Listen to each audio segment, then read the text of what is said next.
This is Q Talk America. The following broadcast contains adult humor, language, and topics, along with partial nudity. Actual knowledge is used sparingly. The show is a result of a lost bet and a bad game of rock, paper, scissors. It's the show with Clayton McKee. And now, a man with a face for radio, Clayton McKee. We were so excited and talking in studio, I almost forgot to start the show. No one would have missed us. Look at how exciting. Well, whoever Brand is, hello, and Edith, hello, but Mama Di's got 30 work days till retirement. Yeah, she's almost done. And then she's going to join the cast. We'll have 6 people. Sure. You get a small segment, Di. Don't get excited. And then they'll shit all over it. Yeah, because now you got to wait for someone to die. It's not just that. You got to wait for like... And who is Brand from Atlanta? I know. Hot Lana's with us. Hot Lanta is there. I have a client. Caller, are you with us? Brand, if you, I'm assuming you know of the bar called Blake's on the Park. That is a client of mine. So, hello from Phoenix to Atlanta. I was there for 2 days. Something like that. And I think they're getting a blast of cold weather. If not today, then soon. If the little jet stream dipped down, well, what? Florida's oranges are in jeopardy. So poor bastards. If my geography is correct, and it is by triviacrack.com. the contiguous. Oh my God! How are we not trivia crack friends? That needs to be a thing. And the contiguous 48 has not changed arrangement. I can't get a fucking ranking till I get 10 friends. OMG, we'll be friends. But everybody drops me after their third game because they're tired of listening to you. They can't hear you, can they? Well, they can't win. Oh. Clearly he doesn't know how trivia crack. No, I don't. But I mean, if it's a silent game. If it's just something where they listen to you, I can see why they might drop you because they're like, wow. Man, she talks a lot.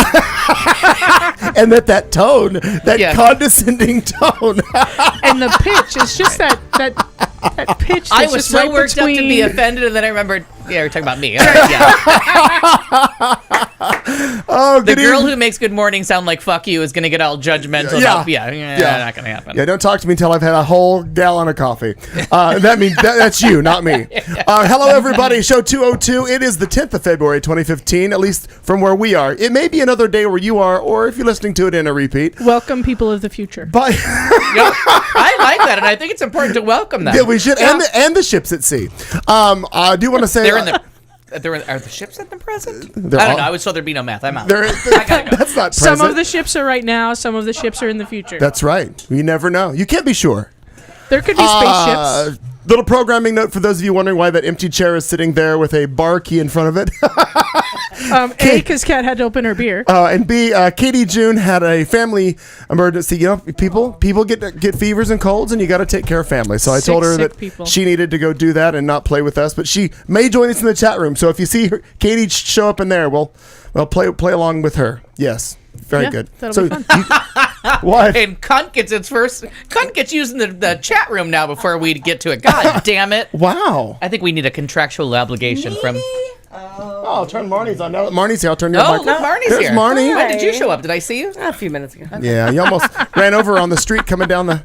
I may be a little ahead on the drinking game. Yeah, I know you are. When I saw that post I that you're... saw Postinos and I went, exactly. I'm like, well, we better... It was too nice a day to not go drinking out in a patio. I was happy for you and almost joined you, but it's a really long bike ride from my house. Yeah. But it's right near here. It is. You should drive here. I should drive here with the bike in the van and then bike up to Postino's like I live here. I don't want to tell you how to live your life, but that's a good idea. And then pretend. Yeah, this is my area. And you're just going to ride around. I had a Monday off. I'm not going to pass that shit up. You always Today's have a Monday off. I haven't had a Monday off in months. That's why it's always Awaken Bay for the last few weeks. I can't keep up. You have such a fucked up schedule to me. I do. For our date. But that shit's done. Oh, good for you. For a couple days. Oh. Okay. I have no Monday scheduled for like another month. Until they realize... I don't like that Monday shit. Until you guys do it on like a weird rotation, kind of like firefighters do? Well, we're in my holiday season, so I have to change my schedule a lot for the movie awards and for the Oscars salutations, if you will. Indeed. So I end up working a lot of fucking Monday, and I hate them. I'll work a Friday anytime you want to. I don't have any Friday friends. I don't even like going out on Fridays. Who the fuck wants to go on a Friday? Monday nights when the restaurants are empty and Grandma can have dinner at 7 p.m. in an empty restaurant, that's when she wants to be I feel exactly the same way about Mondays. I get really upset when I have to work Mondays. Are you also looking for a Luby's cafeteria somewhere nearby? Because no, I don't need to go right to God's waiting room. You know what I mean? Remember when there was that mass shooting in Luby's in the 80s? Yes. And everybody was like, well, sad, but it's what are we But they were accelerating? getting close. Right, exactly. Their number was up. We're just thinning the herd, people. And making more And Jello it's for 10 everybody. cents for butter, so gunplay was going to happen. When you start Right. charging for butter, you should expect postal type activity. For real. There's the insensitivity. May I just right off the interject bat. Butter for should just be a free minute? to all people. Apparently not. Apparently I can't. Marnie Ryer, did you just pour some Cuervo product into a glass? I Atta should have. Atta girl. You are starting out really on it today. Would you like a Danish butter cookie? You feel It's a white peach light margarita. Oh, a light margarita, for I God's was at sake. Costco and I was like, Jesus, that sounds real tasty. It looks like there's no sugar in it at all. It looks You like don't want any pink 'cause it's lemonade. peach. I want some. Oh, I don't want any of that fucking He shit. has a question. Exactly. People don't even recognize when I ask a You, question sir, with anymore. your hand up. You, sir. You know, I whip out the manners once every 2 or 3 Well, years. it's Yeah. so fucking rare. And I people got just very- yell, I got- they scream at me. Does the fuck out of us. I didn't know what was happening. My It's question so comes in weird. 2 parts. All right. How are one. we using the term light? Light alcohol or light sugar? I didn't look. I just was Light reading in it. flavor would be my guess. I haven't tried it yet. It did so appear I'll to tell be a you. light pink, so maybe it's just a visual cue. Light color? Because you know what? I don't want your Under, light alcohol under bullshit. Because then I got to drink 95 twice as calories much. per serving because I'm watching my figure. Yeah, grow. yeah. And what is the proof on that bitch? It's proof that it's right there. You all keep reading it. I'm gonna taste it and tell you. It's right fucking there, Kat. Oh, it That's smells I like. baked. Oh, I went to Daneland and Oh, baked. very nice. Jesus Christ. During a recent production of Hamlet, I made I'm cookies. not mad at it. Next I'm to the surprised you pool. brought those in when we have this a sundry of Girl Scout cookies on the table. I keep thinking you're going to ship them to Tomo. No, those aren't Tomos. I know, because his are still on the they're counter. Sorry, Tomo. But this grape thing's going in my fucking mouth today. We have a new one for Tomo potentially. What's that one? Hot fudge sundae. Fuck you. We could just, you know what? If we open that, we can actually just send him one of them. Are the good people of Kellogg's aware of how much promoting we're doing of the Pop-Tart? I don't think they are, but maybe we should start hashtagging the fuck out of Pop-Tart. Put it in your mouth. Well, great things in your mouth. Maybe that's what we'll use. I'm All going right. to get my electric It's fly swatter actually and kill delightful. this. Still wishing for a Hummer. Well, it's only 19 proof. Where's? So- Hang on. I got to go get something. It's I sugar. laid in bed the other day just briefly dreaming of one of the many Pop-Tarts I've stolen from this studio. Yeah. And I got up and had it, and I thought, there's a 50-50 chance it's going to be grape. I never stole any grape. No, you stole the peanut butter jelly ones, didn't But you? I stole the raspberry, Yeah, you which did. are delicious. Yeah, those All right. strawberry ones are real good. So Grandma The left. chocolate strawberry things. Yeah, what happened in your week this week? Let's just get started. I'm going to do a preemptive strike. Because I'm so sad. No, Daddy again, brought the big guns. No, this is a preemptive strike. Do you know so how that- many stores have a legal ban against me buying one of those? Because 2 days in, I'm going to start using them on people. If any of you fuckers want to sign up and give me some hate mail about PETA, fuck you. I'm going to kill this, whatever this fly is, with this electric fly swatter He's here. been with us longer than some of our listeners, though. Today. Yes. All right, Tomo, I'm okay with low in sugar, but don't fuck with my alcohol. Keep this handy. Well, Lay it right Hey, here. Richard. We haven't heard from Richard My in a God, while. Richard, is there a, well, he's guys, probably and snowed Tomo in. and Now he's a captive audience Hi, member. guys. Hi, Edith. And all we hear about forgot, is I Boston. must But could you say, imagine how Aaron? bad it is in Quebec? Bonjour, Aaron. Oh, that sounds terrible. Oh, I know. God. 23 below Celsius. And that's in Celsius, fuckers. It's fucked up. I know. It's that same goddamn mosquito No, it's not. fly. It's different. I know. We killed one I've last been week. in here all. Oh, no. Remember, he stomped the shit out of it. I've been in here all week, various times. There has been a goddamn Right. thing in Do you here. have the heat on? You should no. I think you do. Points Why would- would I I don't know. That's why I wanted to check you. I feel it's For, like, cool a and fever balmy or in here. something. cool and balmy? How can you have both? Did you say cool and balmy? Because Yeah, balmy's because really it's just me. delightful. It doesn't have to be warm. Balmy's a It's nice just- breeze. Have we all been drinking already? Because I feel like No, we're starting off at a 10 when we usually start like off at a 2. Well, I know you started early. Petty people for ethical treatment of insects? Oh, trust me, they ain't here. A mani-pedi. Good. Well, stand by. I'm on water for a little while. Jesus, okay. Can't imagine. So am I. I'm drinking the last. bought Tostitos Mom, out. if you're watching, there's that last Budweiser that's in my fridge. So I'm drinking that to start the show off. That's left over from the Super Bowl. I recall. I wasn't here, but I Look, recall. no, you recall Well, no, the I'll Super drink Bowl. this then, because you Hello, can't. friends. Cheersing with waters is bad luck. Well, yeah, in case it is I never terrible. told you. Well, that's cheersing with a. Cheers. Indeed. Enjoy that. That's got some. Oh, honey, it ain't my first time at the whiskey well. But it's not my usual Crown. It's a premium blend, it said on the bottle. I felt fancy. Yeah, there you go. What'd you do last week? You were working that tiara. segue very good. Kat Carlson has the floor. So, my God, it's been actually a really busy and kind of exciting week. I don't know if anybody listening locally saw the news last Thursday about a school that was locked down and some shenanigans about a kid that potentially disappeared. You are partly psychic, but please continue. That was our school. Yeah, Yeah. one Was of our it- kids goes to that school. But it wasn't one of your kids that went missing. No, none of our kids went missing. Wait, a kid and, was missing? Yeah. Well, here's what happened. It's a two-part story. Oh, good. I'm listening. Right. In 2 parts. Number one, none of our kids went missing. The staff has the lockdown procedure in place, and they've rehearsed it and did it flawlessly. It was just lock it down, count the kids. Please. Yeah. I got the rehearsal thing. Yep. Is there a color code that is involved in this? I don't know. Oh, okay. I Just wasn't there. curious. Strikingly, I wasn't there. Oh, no book but fair. Yeah, no book fair. Book fair wasn't happening. But yeah, so that happened, and then as the afternoon progressed, it got a little bit scarier and scarier. The story was that someone had witnessed a child being kind of snatched and thrown into a truck and driven away. Ooh, not good. Right. No children were reported missing. They couldn't find any reported missing children. They called any students that were absent from our school. They tracked them down and found them and made sure they were with their parents. A friend of mine was on a ski trip, and they called her in Colorado and were like, "Are your children with you?" Okay, yes. And then they went and they checked all the homeschool kids, and they went and they searched some houses, and it was a big thing. And we went to, they modified the pickup, so you had to go and you had to be ID'd and all this kind of stuff to get the kid out of the school at the end of the day. And when you pulled up there, it was like command central, like everything you've ever seen on the movies. There's like tents and big marker boards and maps and like 400 cops from every district in Was every there yarn everything. going point to point to different Wow. parameters? No shit, yeah. Wow. Yeah, no, it was a whiteboard and some magnets, but I feel like Dexter would have done a great blood splatter of this. Ooh. yes, but there was no blood and no thank missing goodness. child and Oh, no thank goodness, like yes. nothing ever came of it. So that was a very interesting and exciting That's Thursday. stressful. So it was a hoax? Not This was to get out necessarily of a hoax. third grade math test? No, Just making sure.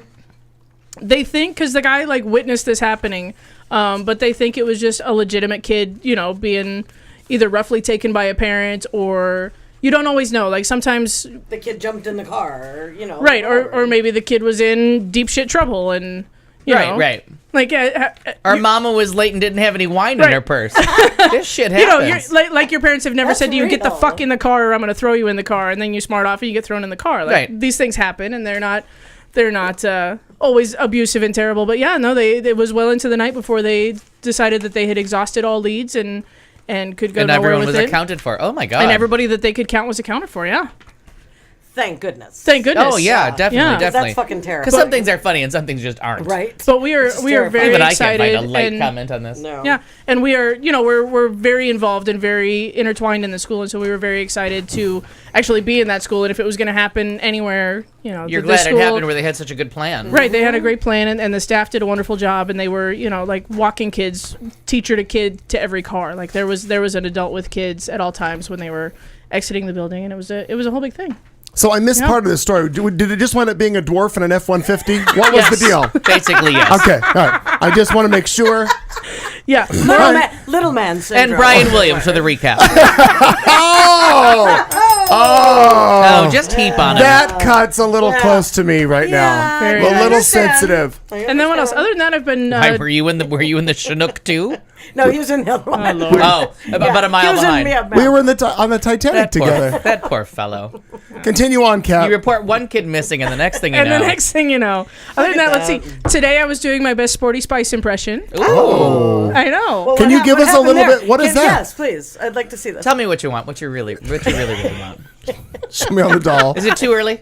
That was fantastic. I want to hear this. It's good. Yeah. No, so today I've been hiking, I've been bike riding, I thought about running, I even kind of ate healthy, so clearly Wait, I thought about running. You thought about running, so that means Late. that I sure did. That So- app. Sure So are you on week Sure 1 did. for the 4th week? No, I finally conquered week 3. That's awesome. Ooh. I conquered day 1 of week 3. I still Yeah. have 2 more days of week 3 to do, but Yeah. Bravo. I Nicely know. done. Thanks to Katie June 'Cause for we all- recommending Great, the we all Couch wanna- to 5K We all want to app. be a little bit heavier, lighter, Lighter. healthier.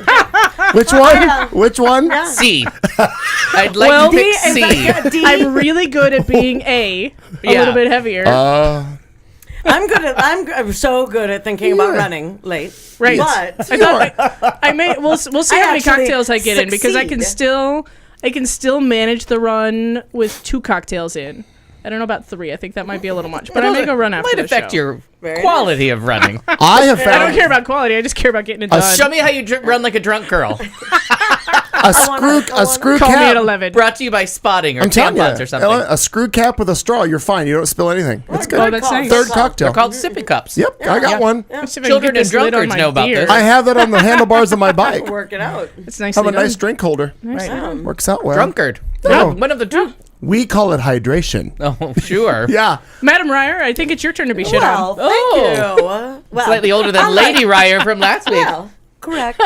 When you're the Empress Dowager, we all have to go. I've aged. That'll be 2 weeks. Can't tell. No. we Dowager don't know. Countess. Yes. Dowager Countess. So, I'm not very healthy, but I went running straight to the symphony. Yes, Oh. because I'm Hey. very classy. Mhm. That a girl. I did. I was We at were in the a tube symphony. top because last time I was there, Totally, some bitch and in it a was tube top. sequined. Like I had the Roncone Stud and Style setter or whatever. I was sitting behind. I'm gonna Bronco. hijack your story for just a second. Oh, please. The last time I was at the Phoenix Symphony, I went with this young man who Yeah. was like first row because it was a Donna Summer with the Right. Phoenix Yep, Symphony. yep, Well, sweat on me. wherever the hell I was I sitting, didn't sit with the peasants. and whoever No, I was sitting of course next to, in front of me, and I even posted it on the Facebooks. She was literally like a halter top to the symphony, and I'm See, like, no. seriously? Yeah. And I broke out a suit. Yeah. My ass wore like a 3-piece suit because I was told it was a symphony, and then the tickets went on sale because they hadn't sold out yet. Well, I just knew I couldn't wear a hat. That was my big deal. I was Well, like, your son hair, of a bitch. your hair always looks fantastic when you do it. Thanks. When you don't do it, when it I kind of don't. looks like this. kind of like Swiffer the dog. Totally. Totes dog. Totes dog. Yep. Totes Swiffer. Anyway, we saw Broadway. It was like a Phoenix Symphony with Broadway, and they had Stephen Schwartz. Oh, right. And Composer thanks of to Al. Pippin and Wicked, Wicked. and one other one that I don't care for. Other ones, I don't remember. Spielberg. They did like 50 years worth of songs. Yeah. And Erin was just beside herself. She had such a fantastic Godspell. it was mentioned, but I don't know. I think Erin she can let us know. Aaron says you look beautiful. Oh, that's Oh. sweet. And But Erin would say that. Yeah, she And has you are to. beautiful, so why wouldn't you look anything but? But I'm pretty sure that Stephen Schwartz is Godspell as well. I think he's day by day, sweet Lord. It could be. It was Day actually quite amazing. And then for him to come out Making up shit. and tell the stories of how Wicked was written and some of the backstory And then of he things. owes his daughter royalties for writing for good. Totally, yes. Yeah. He was telling the story about For Good, and it was written. He asked his daughter to come in, and she has a best friend, lifelong best friend. I was trying to be shitty, and he actually gave her credit He did. He told the whole story. because it was a about letter it. written to her friend, Oh, right? I didn't know that. He came in with a notebook and said, "Tell me if you could never see your best friend again." Right, and she wrote down in her diary or something that he was allowed to read the lyrics for "Because I Knew You, Something I Have like Been that. Changed He- for Good." I thought he said he jotted it down, but he might have improvised Fucking a little. plagiarist. Yeah. But yeah, it was really, really quite spectacular. I was surprised. There Were there any flugelhorns? Well, I don't know why I said that. I love the French. I used to play the French horn. I played the Oh. flugelhorn in marching band. I was only in it for like a month because Fat Girl in Wool is not good. But That seems like a That's fair a point. true story. hot. But if you'd have stuck with it, maybe you'd have gone It might have been thin thinner. girl, thin dead. girl in wool. I think dead. It was a lot. Thinner, itchier, really? Yeah. Are they worth it? Wasn't it didn't suit me, no pun intended. Nah. Sorry. So I'll buy that one. But it really I'm was. easy. It was. You're loaded. You'll buy anything. It was Yeah. something. They had this guy who was phenomenal who came out, and these two gals. One who Erin hit the nail on the head, looked just like Bernadette Peters. Hit her in and the head. Sounded a lot like her.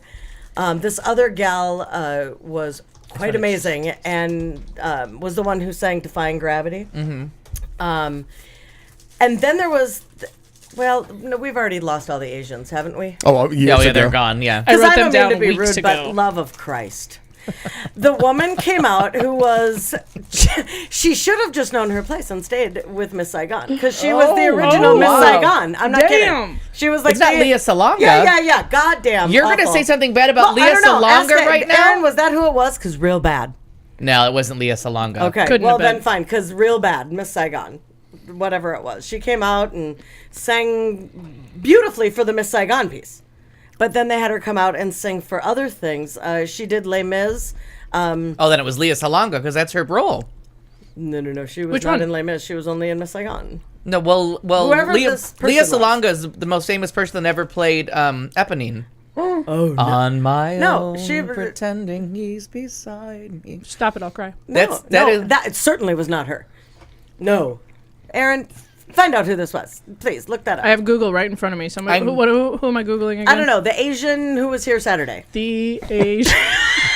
Please look up Asian who was here Saturday and see what you Phoenix get. Symphony. Actually, I would like to know what you get just by Googling that. Because she came out and truly, she's was singing the song from Saigon, and it really was beautiful. And then they had her sing Les Mis and some other stupid shit. And the only Asian that crosses all those boundaries. Ann Lee? Are you making that up? She said, nope. All right. Apparently, that's who it was. Well, Ann Lee sounds like the lady that was on General Hospital and in The Sound of Music. Well, but her name was Anna something. Right? Ann Lee is the wife of the guy who owns the laundromat where you get Calgon. I thought that was Bruce's wife. Still dead. Richard.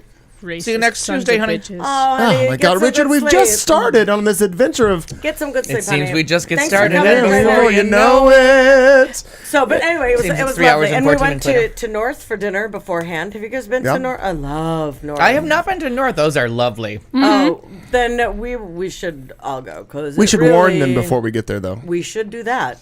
But they're lovely. I mean, If we're going to travel in packs, we should warn anywhere we're going. Good call. Just a heads up. So, but that whole symphony thing was a big deal for me because I'd never done that before. It has a couple faults. It has a couple of dead sound areas. There are a few. It sounded tinny. If I remember correctly, it's house left, stage right. About 20 rows back. But she had a good time, so don't. I don't know. No, but there are when you go to Phoenix Symphony, there are some sound issues. It's not kind of like when you go to Gamage. There are some dead spots in Gamage that are really I thought bad. all of Gamage was bad. It has its. The thing with Gamage is it has its good pockets. Yeah, and then the rest of it is shit. Yeah. And there's some bad, but there are places there are spots to sit. But the Phoenix Symphony has one big dead zone. And then the rest, but it's always a lovely evening. It really was. The gal who came out, and you want to support them apparently, because big time, where else are those nerds from band going to go? But to but how amazing some of the stuff that they were. I mean, it's just when they did Phantom of the Opera, that was pretty cool. Nobody was singing; it was just them. Thank God. Yeah, that's what I had understood. But it's I still want to see it. Yeah. Did they do the one where all the kitties are sleeping? My big problem with Phantom of the Opera is always the fact that the most beautiful song is Turn My Head with Talk of Summertime. What's the name of that song? Anyways, whatever that song is. I'm still learning. All I ask of you, is the name, the title of it. And I knew the songs before I knew the show, so I didn't know how. And to me, the All I Ask of You should be sung by the deformed phantom to the beautiful girl of like, woo me, or like, you know what I mean? It should be sung to someone. But to have the two beautiful leads sing it to me was such a waste of time. Okay. Like And two I pretty haven't people seen it, singing so All I I Ask of didn't You to me is a waste of realize time. that. Someone in that story should have to be working a little harder in the wooing of it, but I love that line. As someone who grew up in winter towns, there is just nothing beautiful than the line "Turn my head with talk of summertime." Like, you know what I mean? Just woo me. Just talk to me about warm breezes. Sure. And I'm probably gonna put out for a little You do while. know that all I have in my head right now is "Woo me until the sun comes up and you sit." Anyway, not Phantom of the Opera for anyone. Who No, doesn't not know. even close. Way better, Slightly but different. but musically but better? leagues above. So there were You're two at things. Fleetwood Mac. Yeah. You got a couple jumps on that. There were the gal who resembled Bernadette Peters was a man? Eponine. Oh. Was I'm just guessing. I don't know. played the part of Eponine in Les Mis.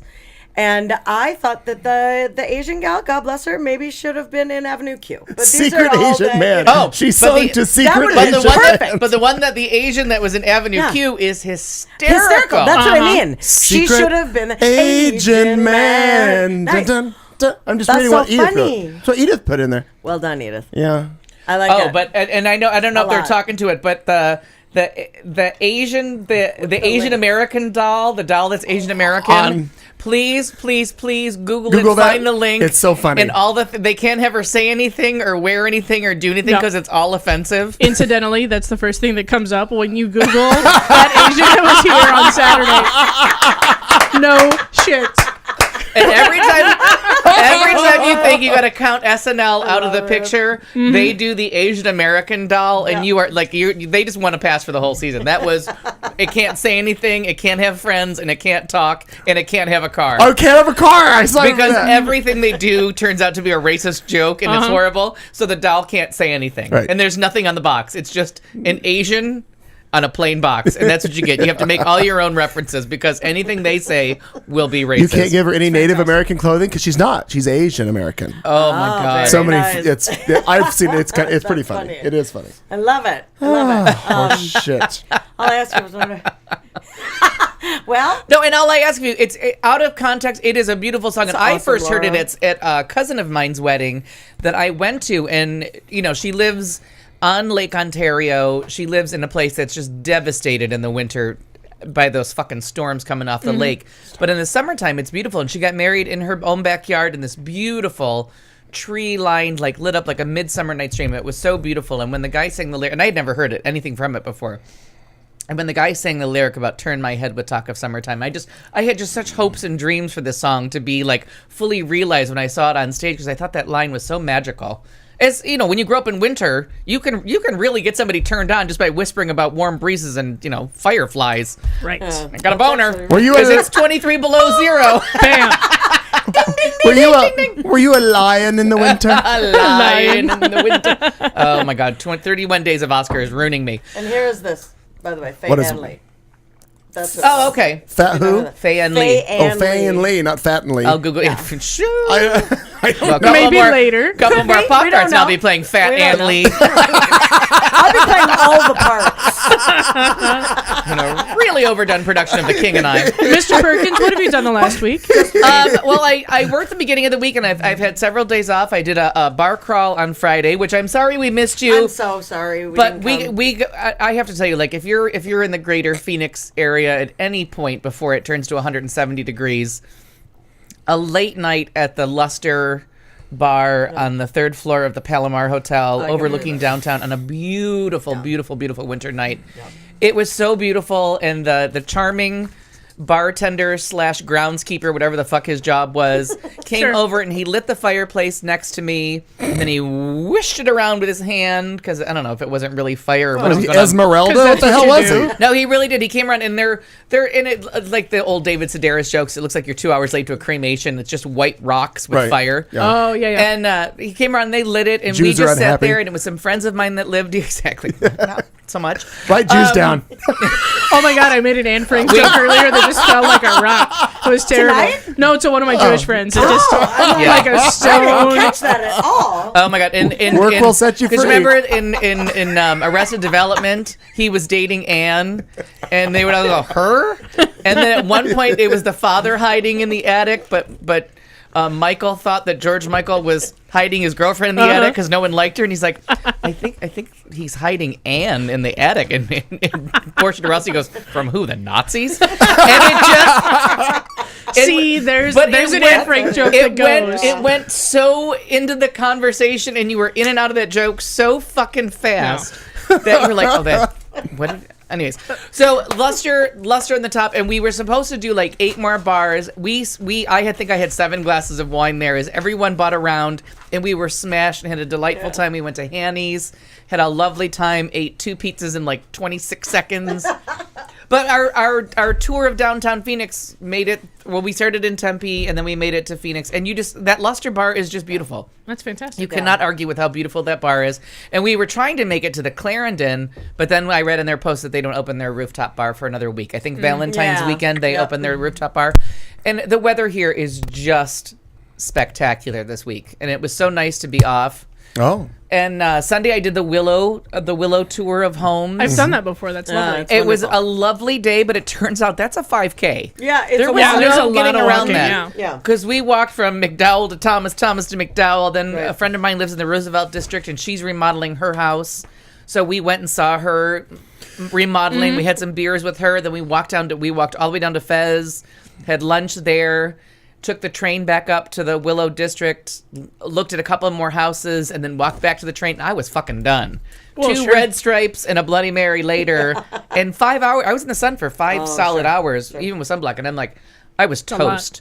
Like, I was like, Yeah. Uber, take me the fuck away, because this train shit ain't working. Mm-hmm. But luckily, so I called a cab to the train station at 7th Avenue. And I made them, well, I didn't call the cab. Luckily, they sit. So often, when you get off the train at Charlie's, there's a cab sitting there, and they see me coming. Like, this fat girl's not walking any further. Mm-mm. They just roll down their window like I'm a hooker. But I have to pay them. But like most hookers, I pay them. It was a wonderful, and then today was just a great day for a bike ride and a little wine in the sun. It's just been beautiful weather nice here. Today, yeah. Well, everyone else is suffering in Massachusetts is under 71 Fuck those inches people. of snow. No. And Crazy. it's what I don't even know what time was it. 70s, 80s. It was beautiful. Today it was. I know it was 85 for sure yesterday, and I saw like 81 at some point today. I mean, just riding around on my bike. I thought, farmer tan season is oh back. yeah, me too. Yeah. But the warm sun just beating down on my back. It just felt after my seasonal affect disorder last month of just January Make all depression. that vitamin D, girl. Make it up. It just felt so much better. Clayton McKee, what did you do? A lot of different things, but I think it's ready to go into headlines now. I'm gonna go pee. I'm gonna take 2 pretzels and go to the bathroom. Well, what the hell does that? I don't know. Wow. What was that? Wow. What was that? What was that? What do we want Oh, I don't know what that sound is. What the hell? Oh. Probably I an know what it ad is. in the background. No, it is. I hate that. Are we in a hurry, or are we No, just I know. interested in your week? Are we? Yeah. I never do anything. You do things. I you mow see the people. lawn. I dropped a fuel tank off to get acid I think you washed. saw Jason Carlton at some point this week. I what? I don't know. I said I think you saw Jason Carlton at some Well, I point see this Jason week. all the time. Right.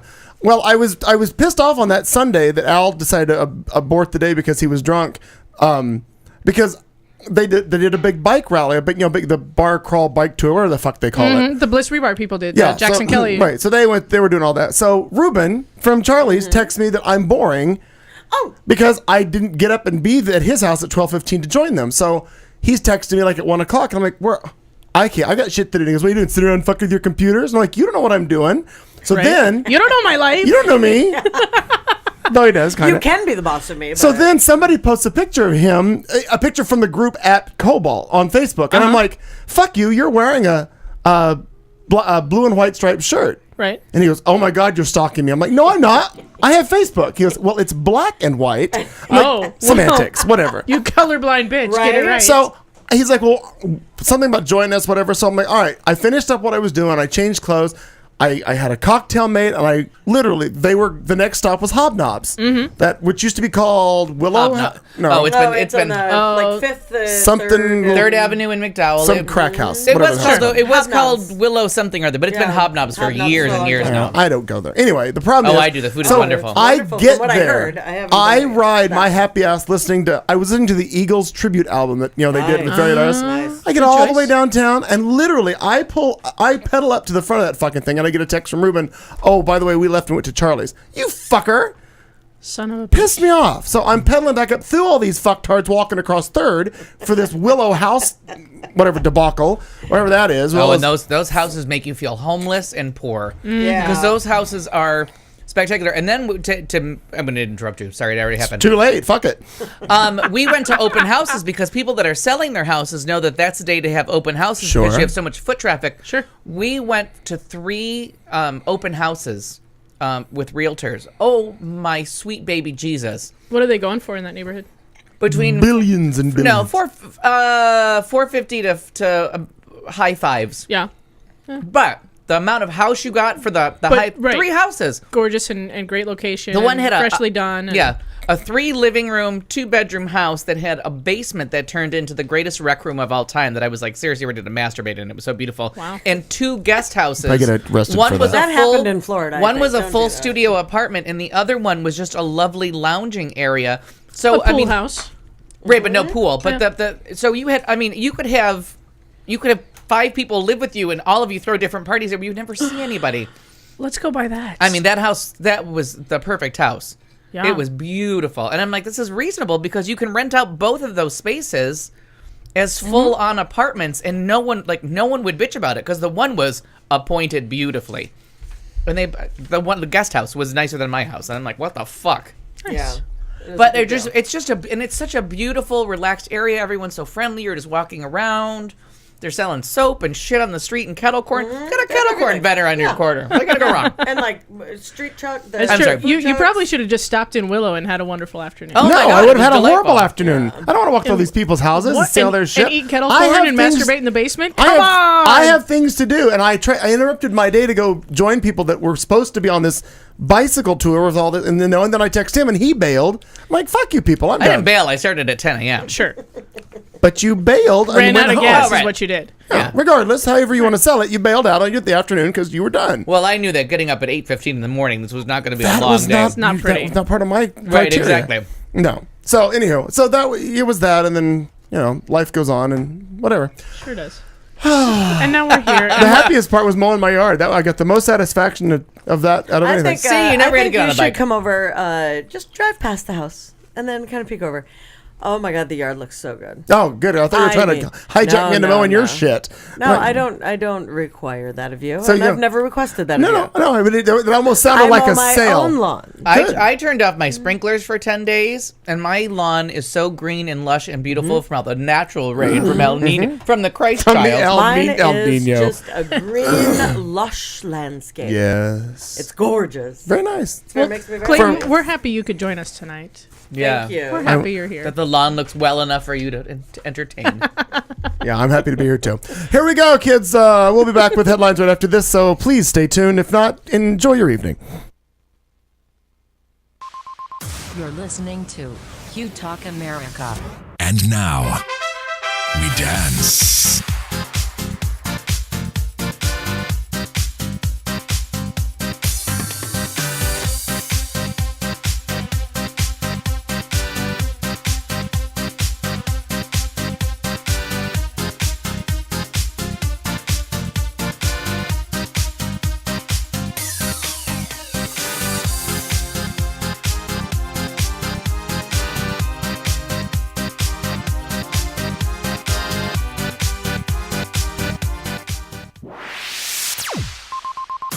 This is the Q Talk America Radio Network.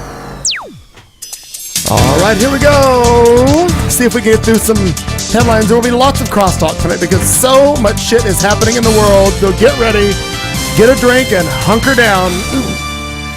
She was fired before she even started. I'm going to put that one away now, too. Okay. Under my dead body, Neo-Nazis get punked. the best ketchup ever. Busted on cocaine charge after voting for drug testing. Unconscious rape. Opting out of mandatory hand washing. Vaccination parties. And cops seek a suspect and they find him where? In his own selfie. Dumbass. These and more stories coming up right now. Happy Tuesday, Dad. Ah, my heaven sakes alive. Well, kids these days they're just the smartest. They're the best. They're the most smartest The most kids. smartest. And the best. Well, here's a sign of the old internet online age. A girl in Mansfield, Texas was fired publicly on Twitter for a tweet that she wrote before she even started her job. Her story has reached the whole world in just a few days, and international fans have tweeted in admiration from overseas about the girl getting fired. The girl, known by her Twitter handle as @Cella, C-E-L-L-A, wrote on February 6th a tweet that read, "Ooh, I start this fuck-ass job tomorrow," followed by 7 thumbs down emojis. Well, Ruh-roh. somebody else happened to see it, another employee of her Fuck-ass job. her fuck-ass job, and then tipped off her would-be boss, and then found out that social media was abuzz about her post. Well, he logged into his own Twitter account, which he admittedly uses very seldom, and says his tweet @Cella, "No, you don't start that fuck-ass job today. I just fired you. Good luck with your no money, no job life." Well, then Cella, Ruh-roh. she fires back, "How did I get fired over Twitter?" As the story spread, fans Called America. As the story spread, fans chimed in, informing Cella via Twitter that she was, quote, famous in Belgium, Saudi Arabia, Kuwait, the Bahamas, Nicaragua, Argentina, Venezuela, Italy, Malaysia, Chile, Peru, and others, where she also might find jobs. According to Stella's Twitter feed, radio stations from around the country were asking to interview her on the air, and hopefully the girl can use her newfound fame to find a job. A new fuck-ass job. A new fuck-ass job. Right. Edith sends out she's a leotard. Yeah. She is a leotard. Totally. Now, Nicely done. one of the other Well tweets that went out there job. from the boss. It wasn't in this story. I saw it in another one. He actually he tweeted taking pizza orders and two simple things, answering the phone. How difficult would that have been?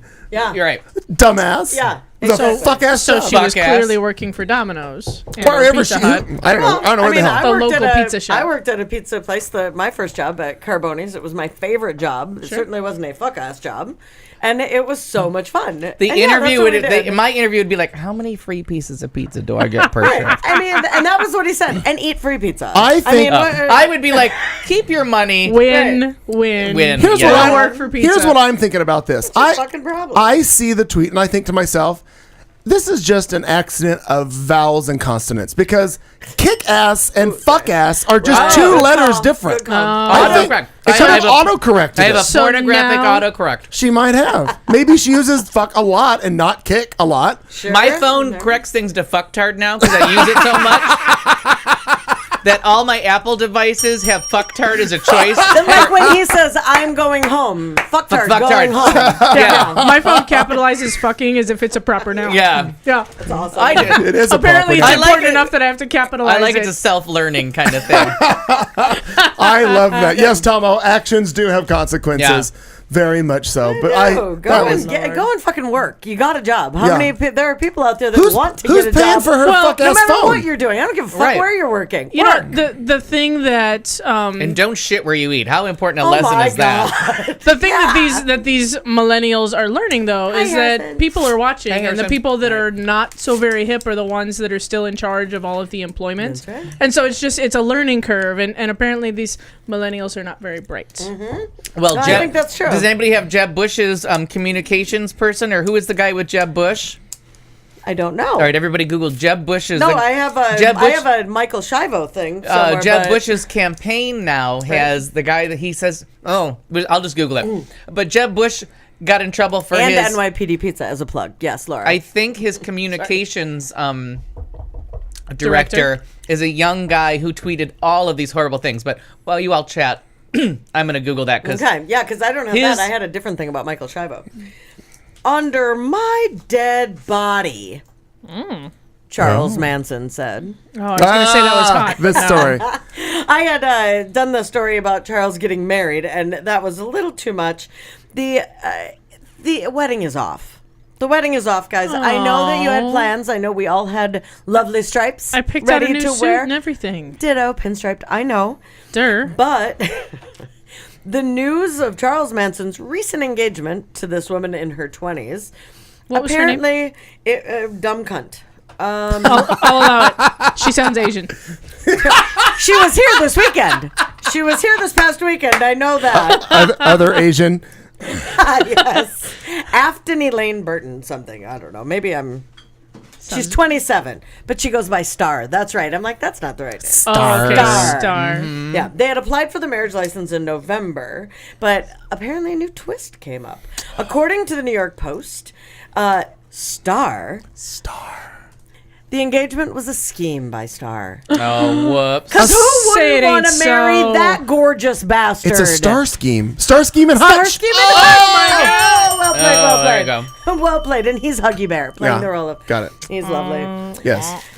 She wanted to profit by putting Manson's body on public display after his death, because Yep. that would bring in a lot of money, I think. Well, Kat had a wonderful. Here's what happened. Here's what please. happened. Yeah. First of all, she's made some very classic mistakes because didn't she get busted? The accomplice is the one that turned her in, right? Oh, a journalist.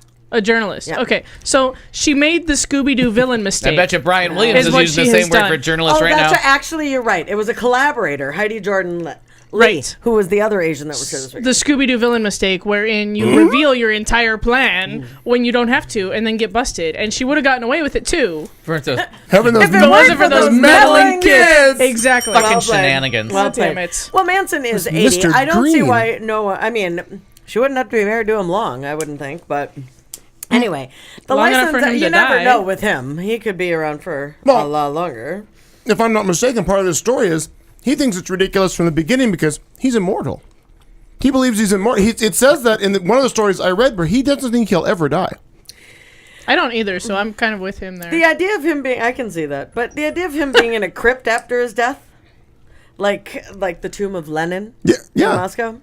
Oh, I said Yeah. Stalin. Wrong guy. Lenin. But that's what they had planned to do. Right. And they thought it would be a popular attraction. Right next to the Beverly Center in downtown Beverly Hills. I feel like here's what I would do if There's a tub right there, I think. if I were Charles Manson's widow. Oh, yes. Wow, this is going to be an interesting. Where are you? Yes. I think I would go full on Snow White with the motherfucker. I would make the glass case nice call. and taxidermy him. Yeah. No, that's full on Taxidermy fucking him. That's what they Well, were. no, they were gonna not in a glass tomb. Was No, it gonna they be wanted glass? it in a glass. Yeah, house. so you could see him. See, Yeah. me and Star. Yeah, you guys, separated you at guys birth. got this. Yeah. Well, I don't Cousins. know. He's Identical cousins. We're two of a well, kind. that fucker isn't eligible for parole again until 2027. So You can't have the body till then. no, At least. it's gonna lie in that state. And they can over-embalm him like Evita and pass him all around till they lose him. Don't cry. I don't know what happened there. By the way, Brand, the bells are just for the California. fun of it, and you can either take a shot and drink if you want to. It's just a excitement way to get hey, we're happy. Okay, so his name is Ethan Or that was just funny. Zahar. And he has been hired as, and somebody's supposed to help me out with that part because I found the tweets. He was hired as Jeb Bush's technical assistant. Well, they make up names for the Twitter guy and make him sound really official. So Right. was he just hired as the Twitter guy? No, he had an official job, but it's his Twitter account where he put things okay. like, I know Lindsay Lohan is supposed to die soon, but I sure hope she'd like to sleep with me before that happens. I feel like I knew him in a past life. And this is his personal. He's not doing this is as personal Jeb thing. Bush. The Gold's Gym Which would even be better. The Gold's Gym in San Francisco has a wide selection of free weights machines and men who undress you with their eyes while you work out. Well, that one's just true. Right.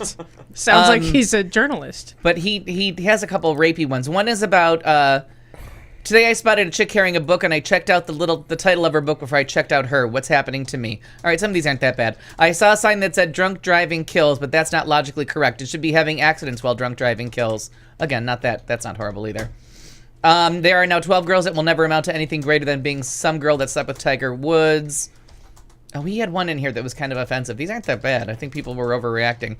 Okay, here it is. New study America. confirms old belief. College female art majors are sluts. Science majors are also sluts, but uglier. Yeah, you can't back out of that one. Can't do that. Most people don't know that Halloween is German for night that girls with low self-esteem dress like sluts. So, we have a little bit of a Republican Party women. Right, women are objects, Issue. slut shaming, Yeah. kind of a thing. So, I mean, you can only imagine the surprise at everyone in the Republican Party finding out, This guy. This guy, when I Right. burp in the gym, I feel like it's my way of saying, sorry, guys, I'm not gay. That's all. And, All yeah, right. like I mean, but Jeb Never Bush hired works, him, and never works Jeb for me. Bush is trying to because I'm Jeb gonna Bush try is it. their only hope to maybe get a brown person to vote for them of any kind. if Kat but and I women burp- just went right off. If you and I the burp list. later in the show, I want people to realize that we're not gay. Yeah, that's me Yeah, trying to he say I'm not is gay. his I like it. chief technology officer at Right to Rise, a political action committee formed by Florida Governor and presidential hopeful Jeb Bush. And I love it, whoever wrote this. He has a track record of saying some pretty shameful shit on Twitter, and no amount of digital spring cleaning would be able to cover his virtual tracks. So he put up his retraction today that he recently deleted some jokes off of Twitter that he no longer finds funny, and he put hashtag maturing and hashtag learning, hashtag you're just a douche nozzle. Like, Right. come on. He should have tweeted, now I you're love my too- fuck ass job, is what Yeah. he should have. Yeah. I'm gonna tweet that right Trying now. to save my own ass. And he looks like a date rapist. I mean, when you Oh. look at him, you Does just he? think, yeah, you're just going to date rape. Kind of frat boyish. You look like you're going to go to ASU. Yeah. Harrison's absolutely right. Sad. No one is sorry that guy isn't gay except hetero women. Yeah. So true. And me, I'm happy he's not gay either. Because Yeah. really, well, for one, he goes to a gym. We'll start with that, and then because that's no. I'm kidding. First of all, burping at the gym. Come on, dude. Come on. That's like saying you don't fart at the gym. Some of those exercises just lead to farting. Have you have ever done to. yoga? You bend over. Right. If you can make it through yoga without farting, you're not doing it right. That's what the Right. pool's for. No. I'm just saying. I'm guessing. I don't know. Yes. Hot dog makes her lose control. That's hysterical. I don't know what it's about, but that's just a good sentence. Extra jet propulsion. I love it. Hashtag a 5-year-old knows better, right? But he went to work for someone named Bush, so clearly, like, life lessons are there part of you his go. thing. Right. Yes. I think it's your turn, point. Mr. It is. McKee. Sir. Well, a tiny German town of one You sidle. say a tiny German. Got that German soldier marching. That's Tiny German town of One Sidle turned an annual march held by neo-Nazis into a clever fundraising campaign using the marchers themselves as Hey. unwitting participants in a fundraising campaign, a walkathon that raised 10,000 euros, which translates to about $11,300 for an anti-extremist organization. Now, for years, far-right groups from around Europe have traveled to the town of Bavaria, where actually Adolf Hitler's deputy, Rudolf Hess, was once buried. And once buried because his remains were dug up and his grave was raised back in 2011 because they didn't want him there anymore. Annoyed by these fair. marchers and protests, One Sidle residents have staged a counter-protest and filed numerous legal complaints in the past. But this year, the group called Right Against Right tried a new tactic, hosting what they called Germany's, quote, most involuntary walkathon.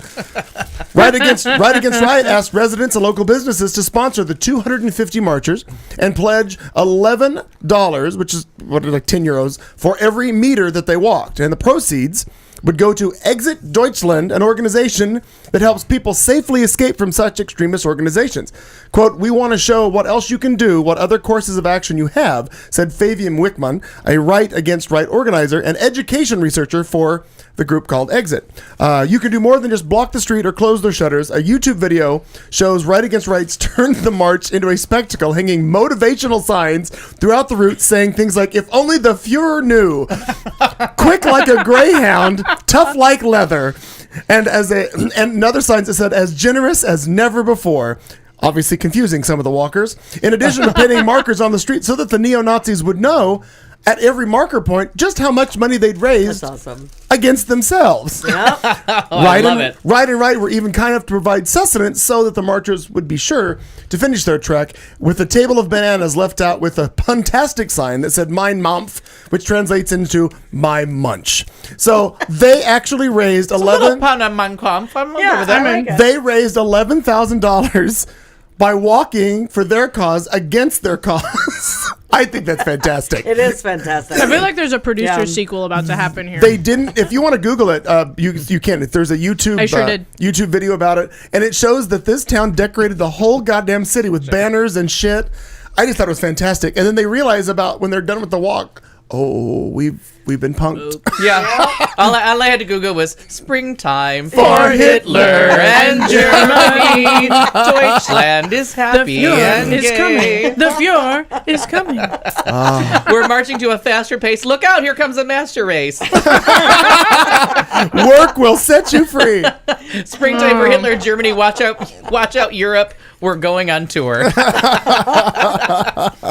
Still Love funny. it. Thank you for going that direction too. Yeah, that was. I saw that story. I thought that was fantastic. May I put in just a brief endorsement for the great Pop-Tart? I hope it's not a limited edition because I want to fill my veins with it. That shit is awesome. Good stuff. Fucking Tomo, if he ever Limited mails this to you, edition. you're gonna like that flavor. The grape is that the Seriously, grape right? one? It's just Smucker's grape jelly slammed inside a pastry. Oh. You cannot go wrong. Can't go wrong. You heat that shit up and you got crack cocaine. Very nice. Or what I hope crack Great. cocaine will taste Crack like when I ever cocaine. enjoy That's it. right. That's right. Very nice. Should I ever have the chance to enjoy crack cocaine? There goes the Asians again. Yeah, one more Downward dog time. fart. Yeah. I call child's pose screaming into a mat. Because when they finally awful. let you go to child's pose, you're like, I hate all people, all nations, all races. I call yoga home.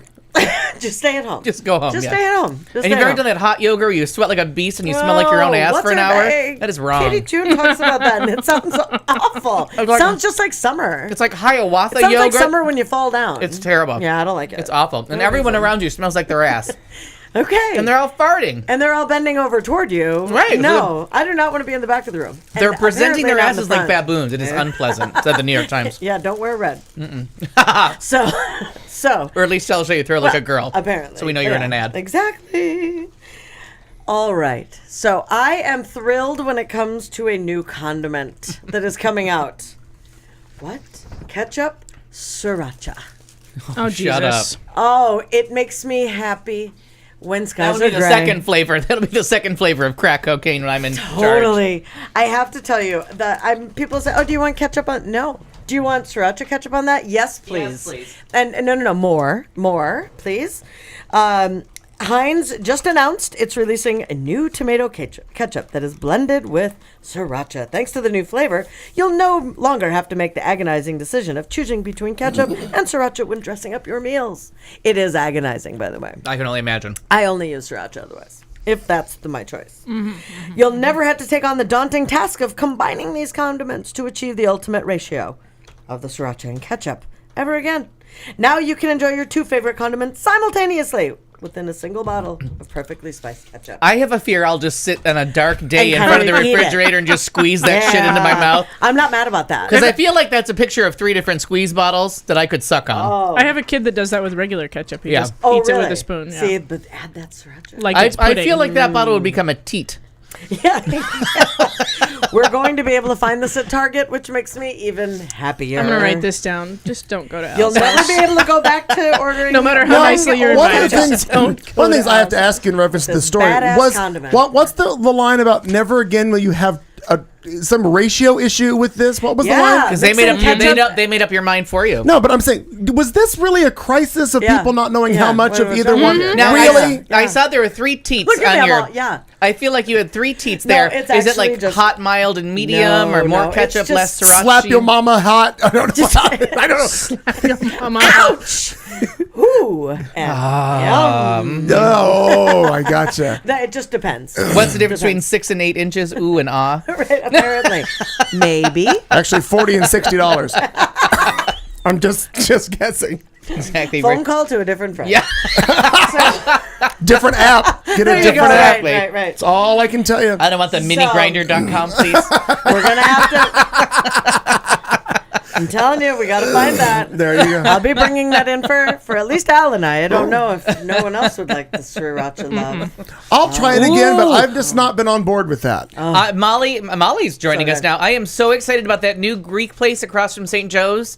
If I don't get there organically tomorrow, it is on my way to work on Thursday, and I will be bringing something Greek with a sriracha pump Yes. to work. You already saw Harrison? And oddly for Al, that doesn't mean high-heeled shoe. No. Harrison comments that No. at Trader Would you- Joe's they had something similar to that already. Marnie, would you do me a favor? By Heinz. Reach Close around the and door. close that No, not door. by Heinz. Maggie is driving me crazy with trying to be in here, and I can't.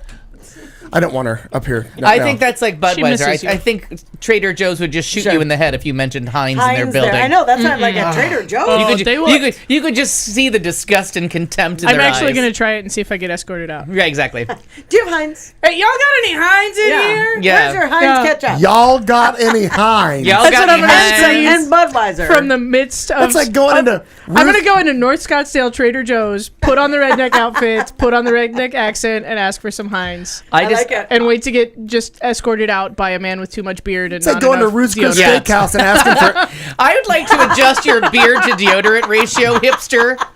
Can I just take that pumpkin spice beer out of your hand and have you apply a little bit more scent? Skinny vanilla. That's Skinny vanilla. Go to Ruth's Chris Steakhouse and ask for A1. Oh, they'll light their fucking hair on Now, fire. like that. no, and you know what? My dad would too. My dad would come out of the grave to light your hair on fire. We were not allowed to have that in our house. Oh, I love A1. Aaron uses. She has a steak so that she can have have it. A1. Like We- that's the condiment. that was- It depends on But the steak I'm for with me. you. I buy horribly cheap steaks to drown them in A1. Sure. Yeah. Oh, yeah. Just buy the like $2 a pound, still almost rotten on the back shelf at Safeway. Wow. Okay, I'm gonna Buy vomit. those. Note to self: don't go to dinner to Cat's house. My dad. If you cook them the same day, it's fine. They're on Or manager bring a lot of special. A1. My dad put such an effective shame spiral on A1 sauce. I've still never tasted it because you like people would come over our house for 51 dinner, spices. and they would ask for that, and my dad would be like, "And you're done eating." You Like, should leave. No. Get out of my house. You No, were wait. A1 has 51 because there's Heinz 57. They have the 57 spices, right? Heinz A1 has 6 57 fewer. totally different. I don't like Heinz 57. No, I'm not a fan. I'm an A1. Always Yeah. been an A1. A1. But I've never even tasted it because my dad. I mean, it was You just need to. it was verboten. Let Yeah. your No, wife. but like I Say told you, but that. I have a problem with steak just to start off with because we Put it weren't on allowed hamburgers instead. Like if you you put it on a sub sandwich. if you put wanted it anything. over medium, my dad would not let you eat the steak. Put it in Like, ice you only cream. you were only allowed to eat it rare to Medium medium rare. rare. Because if Yeah. we were He's a spending smart money guy, on yeah. steak, Sure. you You're were gonna not eat it gonna right. fuck it up. Yeah. Right. So to this day, that's why I don't eat steak very much because I'm always like, I like it a little bit more well done. But Only eat it at like Durant's or at a really good steakhouse. and I or had like the, something. the lowest possible temperature where my dad won't come back from the grave to kill me. And my sister yelled at my niece for ordering a well done steak at a don't restaurant. understand that. But not her mother, the other sister. And everyone was mad. I'm like, it's the way we were raised. Like Right. I heard it too. And when she ordered a well done steak at a fancy restaurant, I'm like, our father will come out of the grave and kill you for Yeah. that. It's not happening. Why? Y'all need to and move the A1, past the yeah. family No, but he would hangout. just say No. he would just say order something else because Sure. you're not going to ruin a Get piece Get of chicken. Yeah. Yeah. What are you doing? Isn't that funny? Yeah, like I get it. I still can't order it. Oh. I get it. Next hour, we're going to go into therapy for everybody to get over hang-ups from a childhood. That we're going to God, that talk. would take a long. By the way, a drinking word, more bell ringing, and headlines are coming up. Later on, Al's going to take a brief moment and talk about entertainment. Kat Carlson will talk about other stuff, and we'll try not to interrupt her, so stick around for that. Won't you? Shit on it. Shit all over it. You've been listening to The Show on Q Talk America.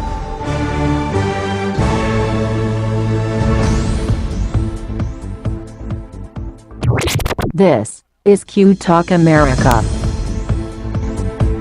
The following broadcast contains adult humor, language, and topics, along with partial nudity. Actual knowledge is used sparingly. The show is a result of a lost bet and a bad game of rock, paper, scissors.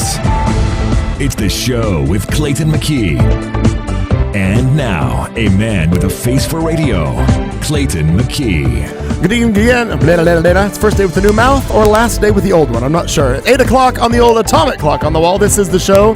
It's Q Talk America. I am Clayton McKee alongside Kat Carlson, Marnie Ryer, and Al Perkins, who's in the kitchen doing something. We're not sure what. Doesn't really matter. Getting more booze, I hope. Cat's gonna be coming Probably in here. is.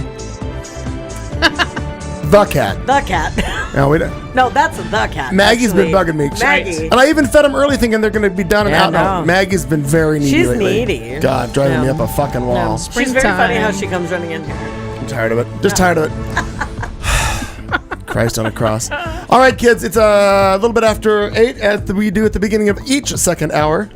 We started with the drinking word, and it goes a little something like this. And now, a drink along. We dare you to stay awake during this royalty-free music and to play a drinking game with us. If you are currently or soon to be driving a car, you cannot play. If you are presently the primary caregiver for children and or the elderly, you may desperately want to play, but no.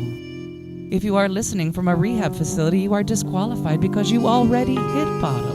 And that means you already won this game at least once. If playing this game is in any way illegal for you, put the bottle down and make better life choices. There is no good in your goodbye, and there is no lifeguard on duty, so you will be swimming at your own risk. Tell your lawyer to take the fucking day off. You can't sue us. We warned you. Good luck. Our drinking word is shenanigans. I feel like we've had that before. No, It's a good it's been on deck for months, and then she said it. You actually said I say it earlier. kind of a lot. Yeah. Good one. I have an and I event- have it in my post. Shenanigans. Oh, you did, yes. I have a Facebook event happening tomorrow called Sonoran Skies Shenanigans, which is basically the boozy moms and I getting together. Yeah. Because remember when you awesome. asked me last week enjoyed how that. long Sure Did had been on the list and it had been Right. forever? It'd been for a while. But 1 week longer was shenanigans. I feel like shenanigans Okay. goes back like 2.5 years. No, Yeah. that was like hoodwinked or Well, I feel like we did, like but in it the was a long Hufflepuff time ago. or- I feel like it was a long time no, ago. we've never done it. I checked. Well, just No, he did she's not. got a did not. list. I'm thinking. But how I was wondering how long I could pull that. Not I very was long. on Didn't board work at all. 100%. No, Shenanigans. Drinking word is shenanigans. Yes, there you go. Oh, thanks, Aaron from LA. It sounds familiar. There you go. By the way, Aaron from LA, who commented earlier today that it might be a little warm in Studio C. If you'll notice, these two are in burqas. And Marnie and I for strongly held religious beliefs. Yes, and I am. I'm only here so I don't get fined. I'm in a short sleeve V-neck T-shirt, and I turned the air conditioning down to sex, so you guys would give me because she was. I have shorts on and a T-shirt, and I'm like, "Are you kidding?" But then again, 45-year-old gal. I could also be making a preemptive strike for hopefulness for later tonight if the house is already cool. So anyway, these are all. But this is my first time not in the full winter because I've been wearing 2 layers of shirts and jeans for the last 9 weeks. So this is my first time in shorts and a T-shirt. So clearly it's not time yet. You don't look a thing like Marnie, though. That's her hoodie. No, you make it look better. Because of my boobs. Totally. Because they're just slightly smaller than hers. Oh my God. Last week was so funny with the say it or play it. That made me laugh so hard. Say it or play it. Drunkards are at home. We're getting abusive. I need to listen back to that show because I have a feeling that we were on fuego. Well, now let's go back to our little stories. Back in September, Representative Trey Riddell voted for Republican legislation that would allow states to make food stamp recipients pee in cups to prove this guy that they're not on drugs. Well, now in a segment that we're calling Isn't It Ironic? Police busted the Florida Republican on a charge of what? Cocaine possession! Very good. Nicely done. I call shenanigans. Now, drink it up, girls. House Minority Leader Nancy Pelosi said it's really interesting. It came on the heels of Republicans voting on everyone who had access to food stamps to get drug tested. Crazy ironic. Well, in his defense, is he receiving food stamps? Right. Just public assistance. He works hard for the money. Yeah. Do as I say, not as I do. The House over the summer approved an amendment by Representative Richard Hudson from North Carolina that would let states drug test people on food stamps. Now, the amendment passed by voice vote, meaning members, individual yays and nays were not recorded. Riddell later voted in favor of the broader food stamps bill that included Hudson's measure. In support of his drug testing legislation, Hudson cited the many state legislators around the country that had considered similar requirements for other means-tested programs in recent years. Quote, this is a clear and obvious problem in our communities as nearly 30 states have introduced legislation to drug test for welfare programs, Hudson said. But quote, not to be in government. We have a moral obligation to equip the states with the tools they need to discourage the use of illegal drugs. Well, how about kicking that other asshole out of your fucking legislature for being a cokehead? Now, at the end of this story, you dwindle down through all this bullshit. Where did it go? I got to get to the bottom of this. Riddell apologized on Tuesday for his cocaine bust and said that he would seek treatment. Quote, I struggle with the disease of alcoholism, and this led to an extremely irresponsible choice of cocaine use. Yeah. Now, is it Narcotics Anonymous or Alcoholics Anonymous he needs? Because I don't mean to be an asshole, but there is a difference. But get into a meeting and shut the fuck up and quit telling people. Yeah, and quit blaming it hypocritical, on something. Stop it. Hypocritical bastard. Yeah. The interesting thing, I hate him. I don't know if we've talked about it before, but maybe he could just say Kanye's mother died and he was really upset. Oh, sad. Yeah. That was his first excuse for interrupting Taylor Swift's program. I wanted to get that out there early. That's nice. Thanks for that. The interesting thing about the welfare drug testing laws and the subsequent, because it's been, 2 years since most of them started, is the minuscule percentage of people that have tested hot for that. Yeah, no, right. Yeah. But it's completely backfired. Now we're on 2 separate legislators that have tested positive for drugs. Yeah. But while they were out recreationally using them, so they were doing it in a way that it endangers others. Yeah, exactly. I was looking for statistics because the statistics on it are insanely small, smaller than general population statistics for drug use. Yeah. It's good times. It is good times. Ryher. I gotta tell you, this whole little government thing sometimes is just a little much. The little government? The little people in government, the Republicans. Why you gotta pick on the midgets in government? Just Republicans. Oh, sure. Are they getting put into trucks by schools? You meant mental midgets. Mental midgets. Ah, the mental midgets. There My bad. The Republitards. Wow! I'm not mad. Oh, Have you been holding on to that? Hashtag. No, it came to me just right now. Organically. Shenanigans and shenanigans. Can we agree on a spelling Just- right now? It's hashtag REPUBLI tards. Yeah. Republitards. Republitards. Just put it all together. I am gonna buy it. It's not a dash. There's not a dash. No, it's Are you just, going to buy Republitard.com? we should. Hashtag Republitards. Fuck yes. Should. I like Can we have like a rotating But now that you've said it on the slideshow? air, I've already lost it because one of these fine people will buy it. We will Do hunt it you now, down, do it now. motherfuckers. We will We know hunt all you of you. down. You Republitard. don't We could do know. Republitard.com, and that could be where we blog. They every used week. it. They named a Wednesday night TV show after me. Don't fucking Which one? stalkers. Had a girl. I swear to God, I'm like. I'll hunt you down. You better not cancel either, because I'm into it now. So let's talk about unconscious rape. It's You guys beautiful. hear about Is that? it beautiful? Did you guys hear about this? Unconscious. We've now apologized. Apparently, Brian Green, fucking moron either way. Utah lawmaker questions whether sex with an unconscious person should always be considered rape. He's from that school of thought. I believe that- it's I believe it's specified marital. Yes. You're right. That So- was No. it was- That was an addendum later Yeah, on that in his was speech. down later. Yeah. The thing is that it passed everything is that whatever. But the whole point is that it would even come up that this was something to discuss. A bill in the Utah legislature Tea party tards. I like that. would clarify the state's rape statute by making it clear that a person who is unconscious cannot give their consent. Seriously, that's a thing. According to local prosecutors and They advocates, also can't say no. the fair point. ambiguity is Counterpoint. making it difficult to pursue some rape cases and may be discouraging for some women to come forward. And some men too. And some men. Maybe some of you men too. Maybe some of you men too.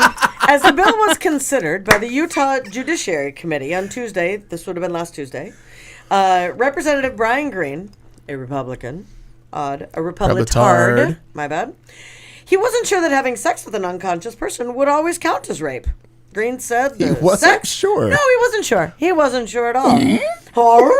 Those meddling kids. God, those kids.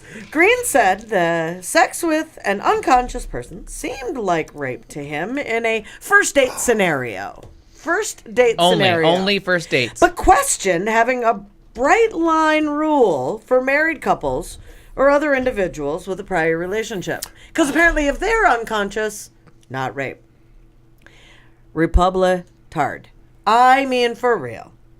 Green was not he clarified to the committee that he was not at all trying to justify sexual activity with an unconscious person. No.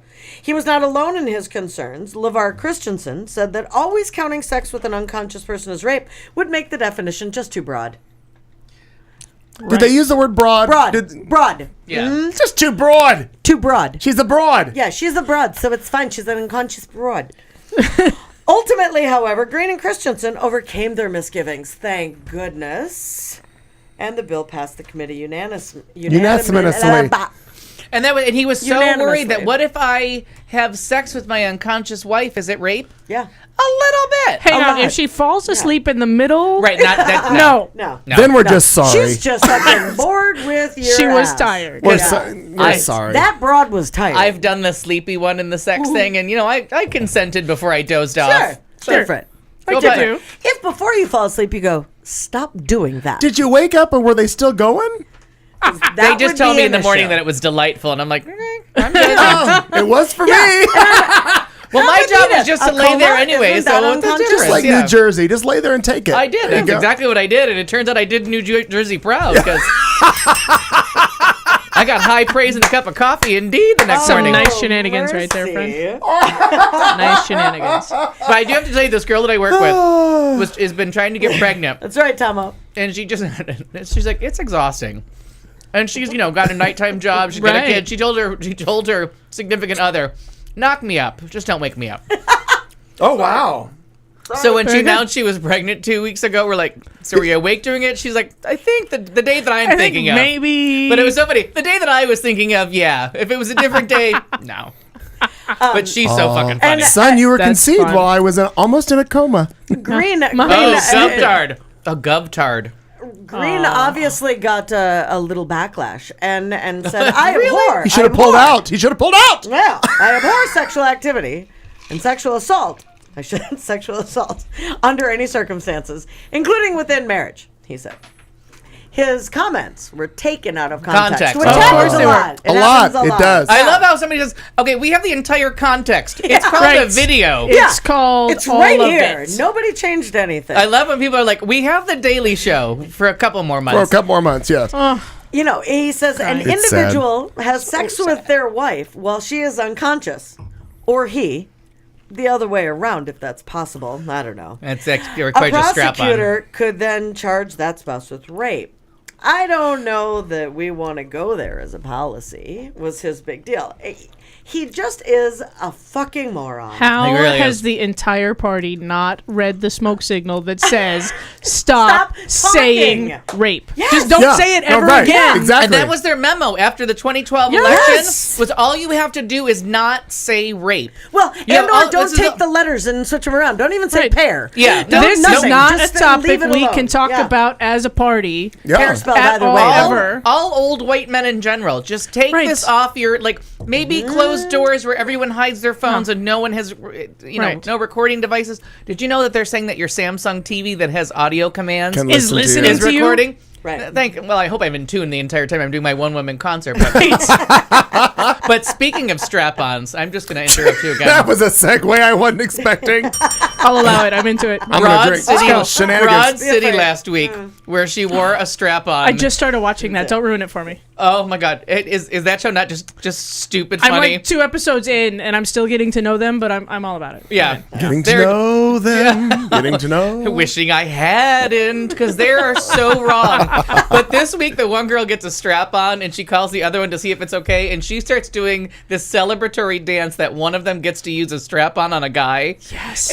And she's with her mother when she even tells hotter. her mother about it, and her celebration dance includes a headstand and upside down twerking, and I almost shit my pants. This show is so vulgar. It's so wrong. But if you're not watching Broad City, you're doing yourself a great Available disservice. in its entirety on Hulu Plus. On Hulu Plus. It is just the best possible time. Yep, I'm gonna have to watch that because I heard that was very funny. Oh, it is. Funny. Wednesday nights, Comedy Central, season 2. We're 3 episodes in. Yeah, it's supposed to be I thought very I missed an episode, and I almost took down a dog. I was with knives at the TV. Wow.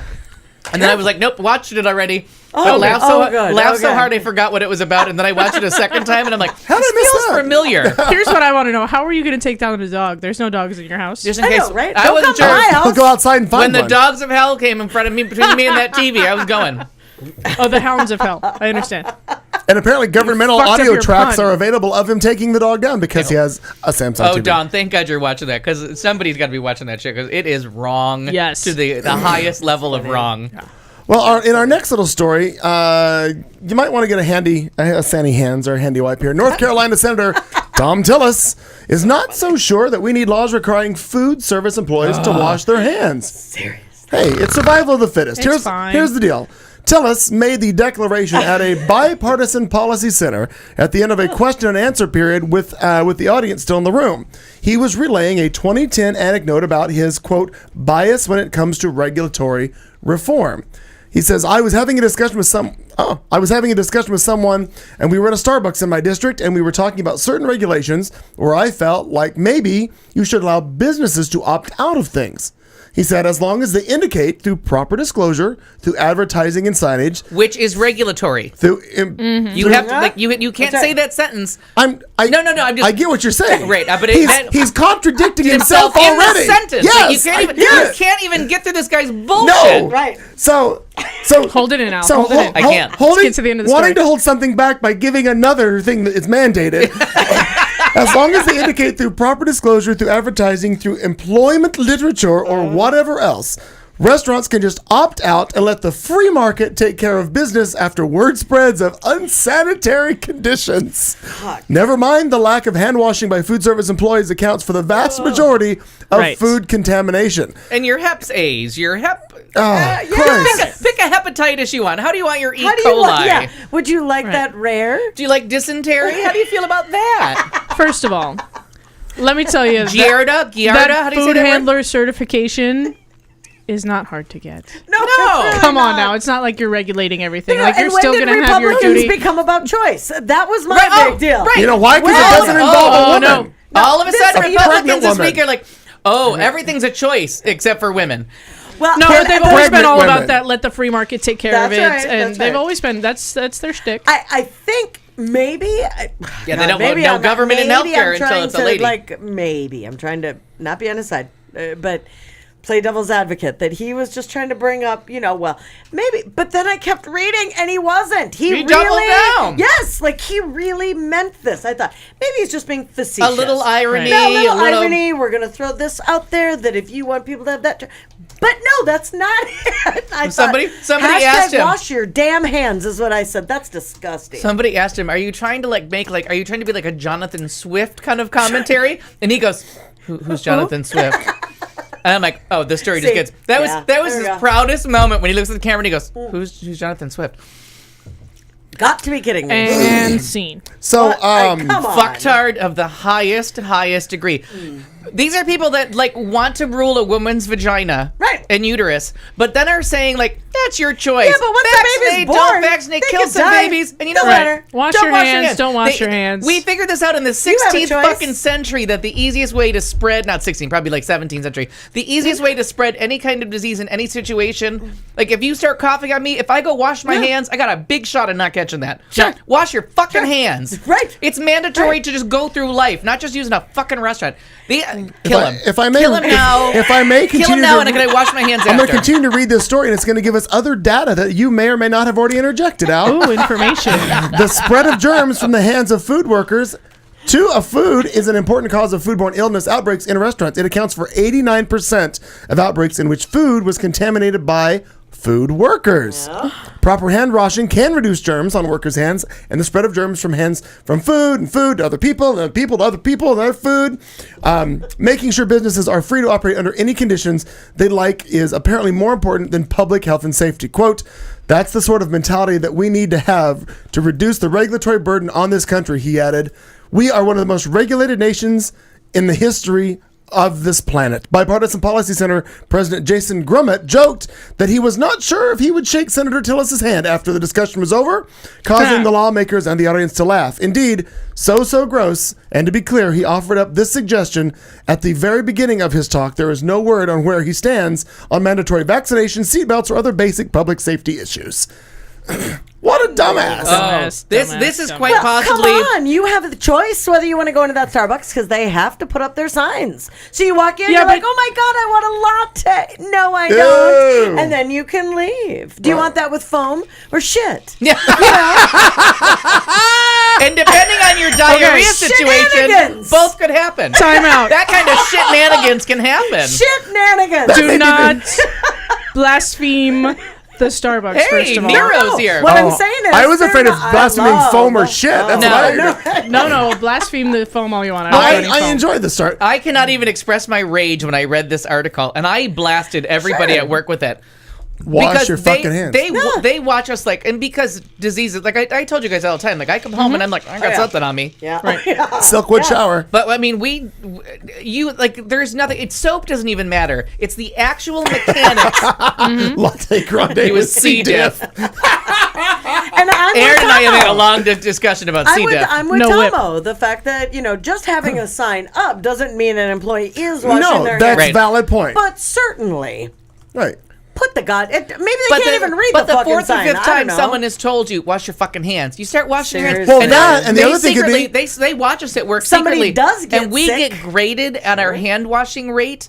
Like we Okay. are constantly getting updates about our hand washing saying rate. what, happy birthday or twinkle twinkle? Which No, is it? no. Just the fact that No, like, no. I'm asking. Like when they You're supposed say to how do long, you're twinkle. supposed to do it Yeah. twice. you're supposed to sing happy birthday to you twice. Twice. But the thing about it is, it's not the soap, it's not the temperature of the water, it's the physical mechanics of rubbing your hands. Right. Like I have rings on. Take the them ring, off. right? But it's not. It has You know? nothing to do with soap. It has nothing to do with temperature, water. You just need the mechanics of rubbing your hands together, and that's why hand sanitizer. But hand sanitizer is not effective against C. diff.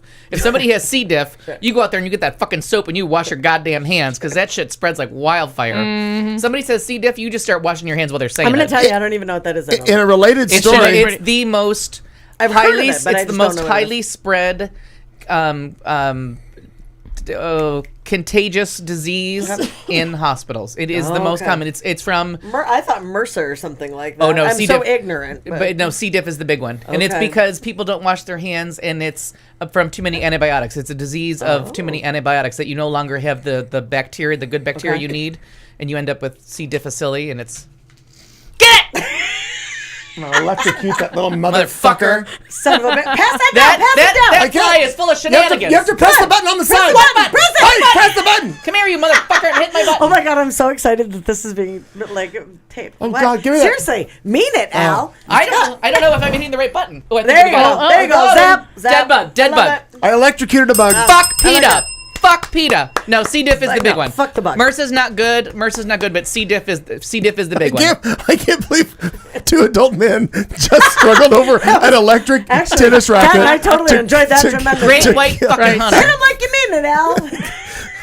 Now, going back to that story just briefly, the whole Wash thing, your fucking hands. The relation to a previous story was, you were saying that somebody made the thing that was it Tomo that said it, or was it Aaron that said that Tomo, just because it's a regulation doesn't mean that they're all doing it. Well, if you don't, you lose your fuck ass job. That was a long way to go for that, but I was trying to get it in there. Nicely tied in. I tried. Because also, how many people seriously? Just wash your hands. Why wouldn't you? And I ride the light rail a lot in the subway you. in New York. Mm-hmm. When I have my hand on that thing, the first thing I do before I touch anything is go to a bathroom and wash my hands. Right. Or I carry my little pocket sanitizer with me. But I know that sanitizer doesn't help you with C. diff. That shit keeps spreading. It's one of the things that doesn't kill. I'm gonna tell you, I seriously. I'm C. diff. If you see that sign up on someone's window, end up just staying in my house. And they put signs up in the hospital that say, "Do not touch the hand while that shit don't work." You pay attention. Continue on. All right. Well, speaking of things that'll kill you, people that don't vaccinate. God bless them. These people. Well, and I do appreciate that. I did this only for the tagline, but having the brakes removed from your car is a personal decision. Oh, it certainly is.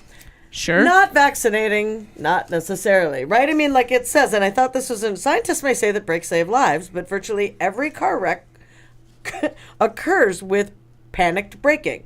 Did you know that in the old days, cars didn't have brakes? Like the idea that we slam on our brakes, like we do something to avoid. What? Laura, wash your hands after you hit that butt. Whoops, bug. Yeah. I was taking it as good advice. 2 T's. I'm doing a Sandy hands wipe right now. I'll take a Sandy hands. I bet a pile of one. Let's be good examples. All right. Yes. Continue on, Marty Reiner. Anyway, the idea is that when you go through we panic with certain things. Like, you don't want to get in an accident. You don't want to die. We panic. You want to make sure that your brakes work. You want to make sure that everything is fine. You want to give yourself the best opportunity for survival. Survival. But apparently not when it comes to... Not when it comes to this. So I thought that was just kind of interesting. Yeah. On the other hand, they are now having, with balloons and everything... Parents reportedly throwing measles parties to infect their unvaccinated kids. Now, please remember, I have talked about this on several occasions about chickenpox. Mm-hmm, that's the old chickenpox thing. Yeah, we did the same thing. That's what what caught my eye with this, because we did that. Sure. And dating back, what's the matter? Seth down the street has chickenpox. You guys are gonna have a sleepover. Let's just get it done. Everybody kind of got What did you call it? Herd? What'd you call it? Well, it's all called herd immunity, and that's why you need greater than 95%. Aaron might be able to help me with that. You want greater than 95% for the people that have chemotherapy under 12 months, people with any kind of immune compromise, so that it can't exist, so that the 5% of people are not immunized because they can't be immunized, not because they believe in scarves on their head, you know what I mean, or whatever their religious preference is. It's not for some stupid reason like Jenny McCarthy told me some shit that wasn't true. Your 5% has to be those that just cannot physically be immunized, and that's how the herd keeps those 5 people safe.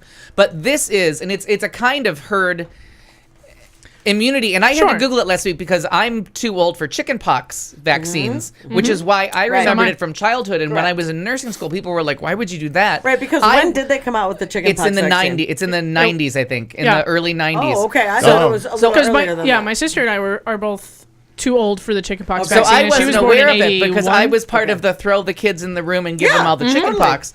But then in either way, and this I also had to Google this week, I had to make sure that if you've had the chickenpox or you've had the vaccine, you can still get shingles. Yes. Once the virus hits your body, the thing you don't want is for chickenpox to hit you as an adult. Right. Correct. The thing to avoid is chickenpox over the age, like tonsillitis. After a certain age, it's just not a happy occurrence. That was my mom See had Barbara me. Walters.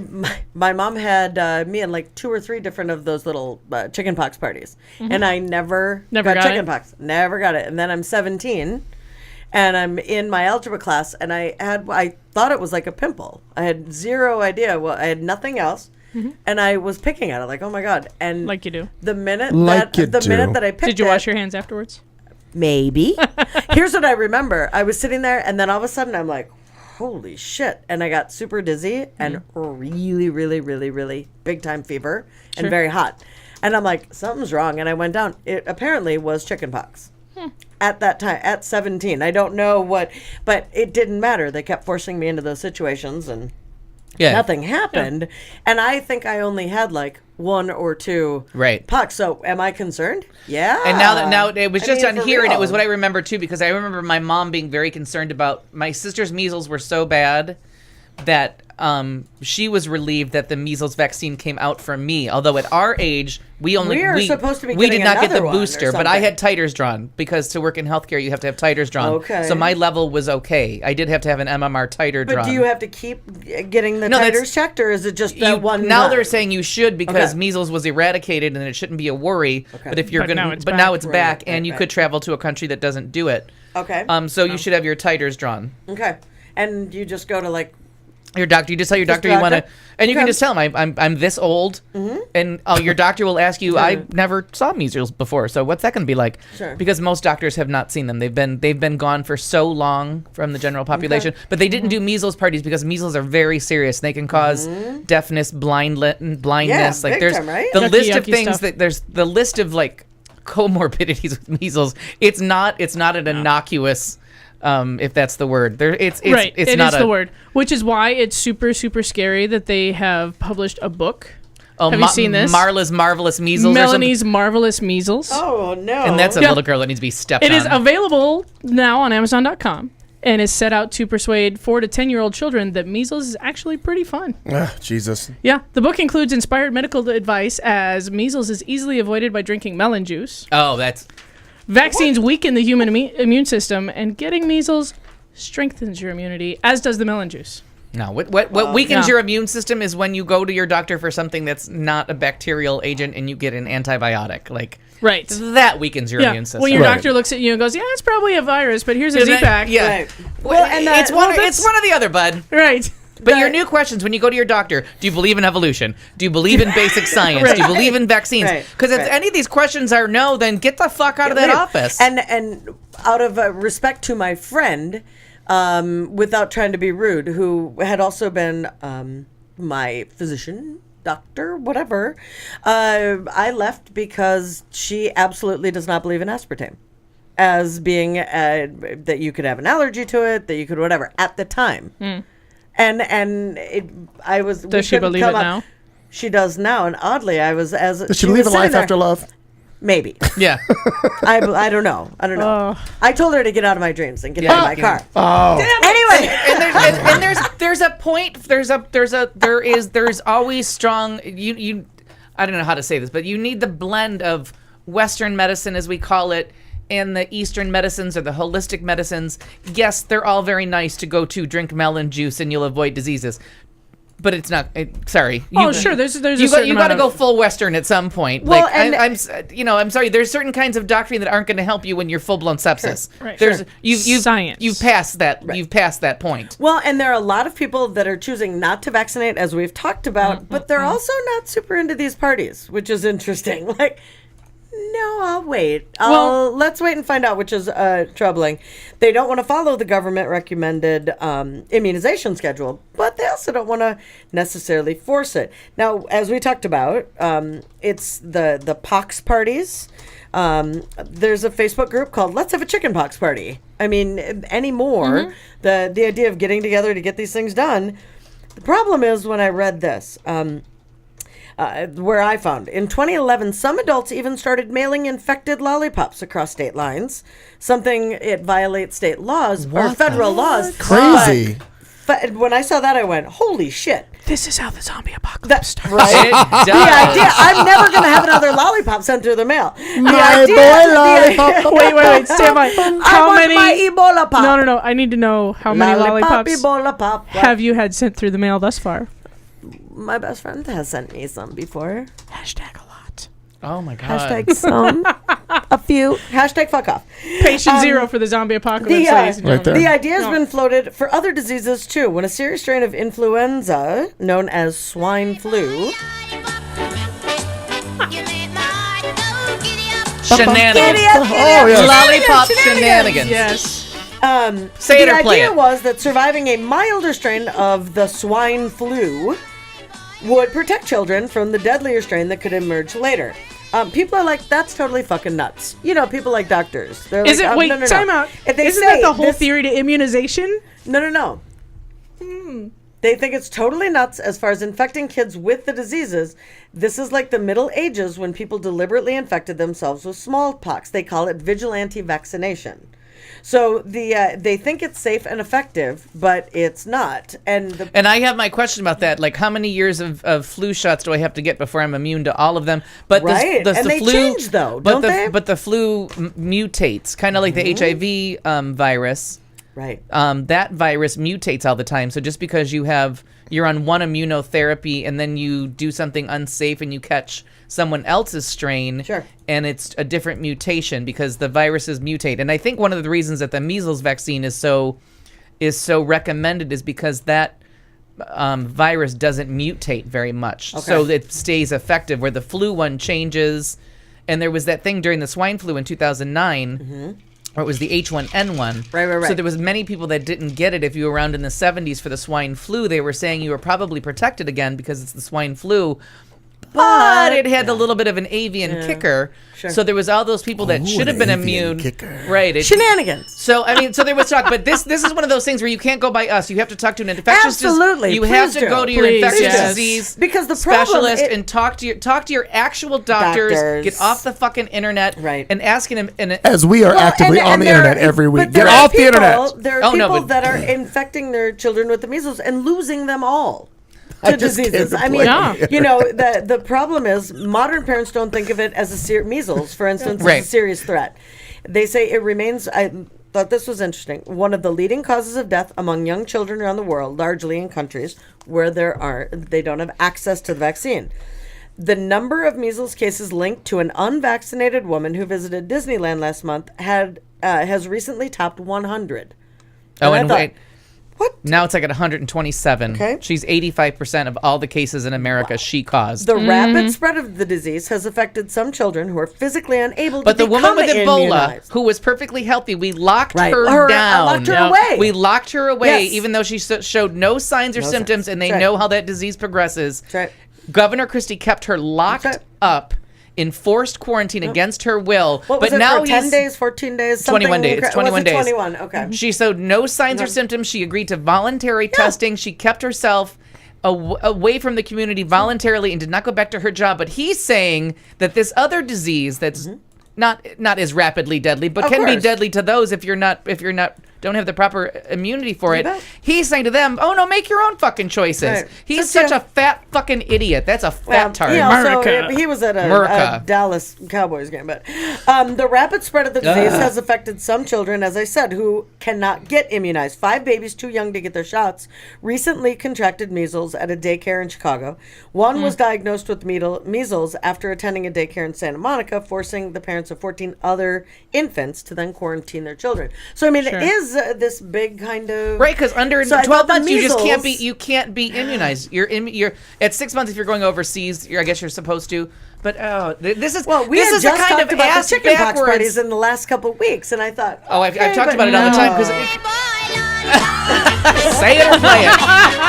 I just Drink. It makes me so sad that we're going backwards on like agreed upon science on a disease that was Right. eradicated. Yeah. Proven, Yes. effective, And there's science. no one to blame. I mean, the Republicans are handling this wrong now, but this was definitely hippie left-wing problem that started off first of like clean living and granola and all that shit. Like everybody has to take their responsibility. It would have stayed. Yep. No. It would have stayed there and been just in the little commune or whatever. It would have stayed small and really leftist and really hippie, because they were all up and down the coast. Because as soon as it hit Marion County, and Mississippi is the most vaccinated state in the union. They're at like 99 point something %. Right. The minute something went wrong in California, and this is why we can call the fat tart a fat tart because he is. But the problem starts with all those granola people in the early part of the 2000s that were all going to be healthy, clean living, and we're not going to go with modern medicine. We're going to believe that, the guy in the bathrobe that's selling us shit, because the minute that shit hit California with all their personal, you got to call a spade on this one. This started as a left side problem. And then it got picked up by the scare tactic machine, though, is the point that I was going to make. No, it would have stayed. It would have stayed with the hippies in California and been a thing and an epidemic. But everybody else would have looked at them and gone, "Oh, look at these fucking dumbasses! Take your kid to the doctor." But it got into the fear machine, right?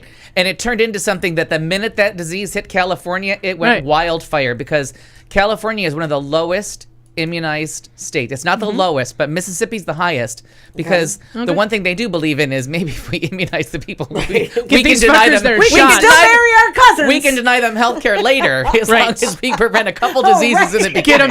Get them to adulthood and then really just step on their civil rights. You really got to do the shenanigans name calling at the right place. If any of you get any lollipops in the mail, but I really believe it wouldn't be the big conversation and the big epidemic if the Republitards hadn't put it in the fear machine. Oh, but Jenny McCarthy comes in the middle. You get another liberal. Right, you get another wacko liberal. If you'll drop this topic, I can finish my last story. Then you can have your whole fucking segment. How about that? You can't get me started on vaccines, though. It's not. No, we're ending it now. We're moving on to another thing about other things.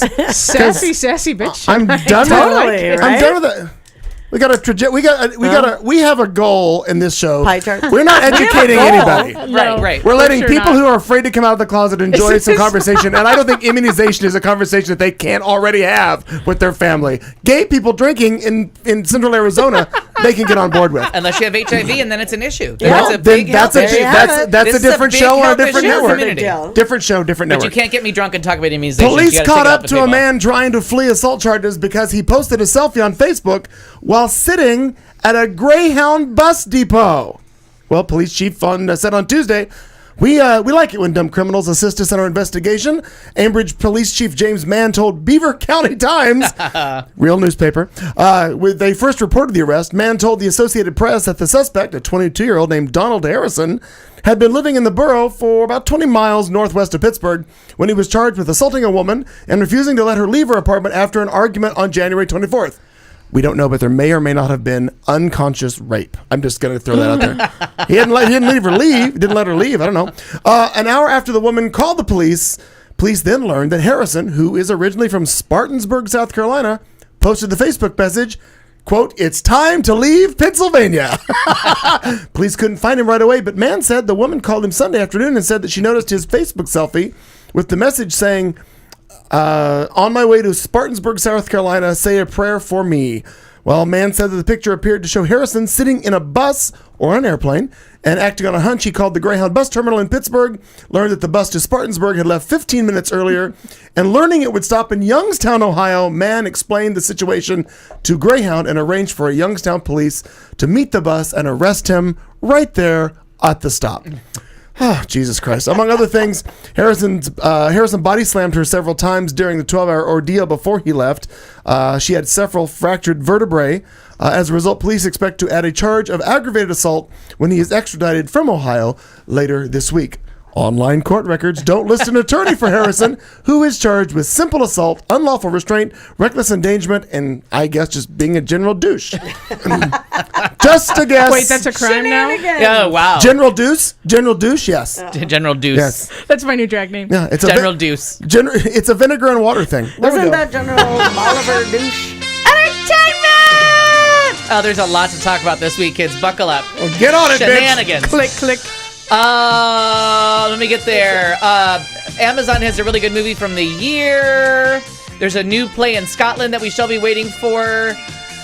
We're going to touch on this. Bill Maher fucks up a couple things, clearing out some Oscar questions. Schitt's Creek is coming on TV, Grammy Awards, DGA Awards, BAFTA Awards. I have a song suggestion. I get an email from Quiz Cuomo. Quiz Cuomo. You got an Quiz email Cuomo. from Quiz.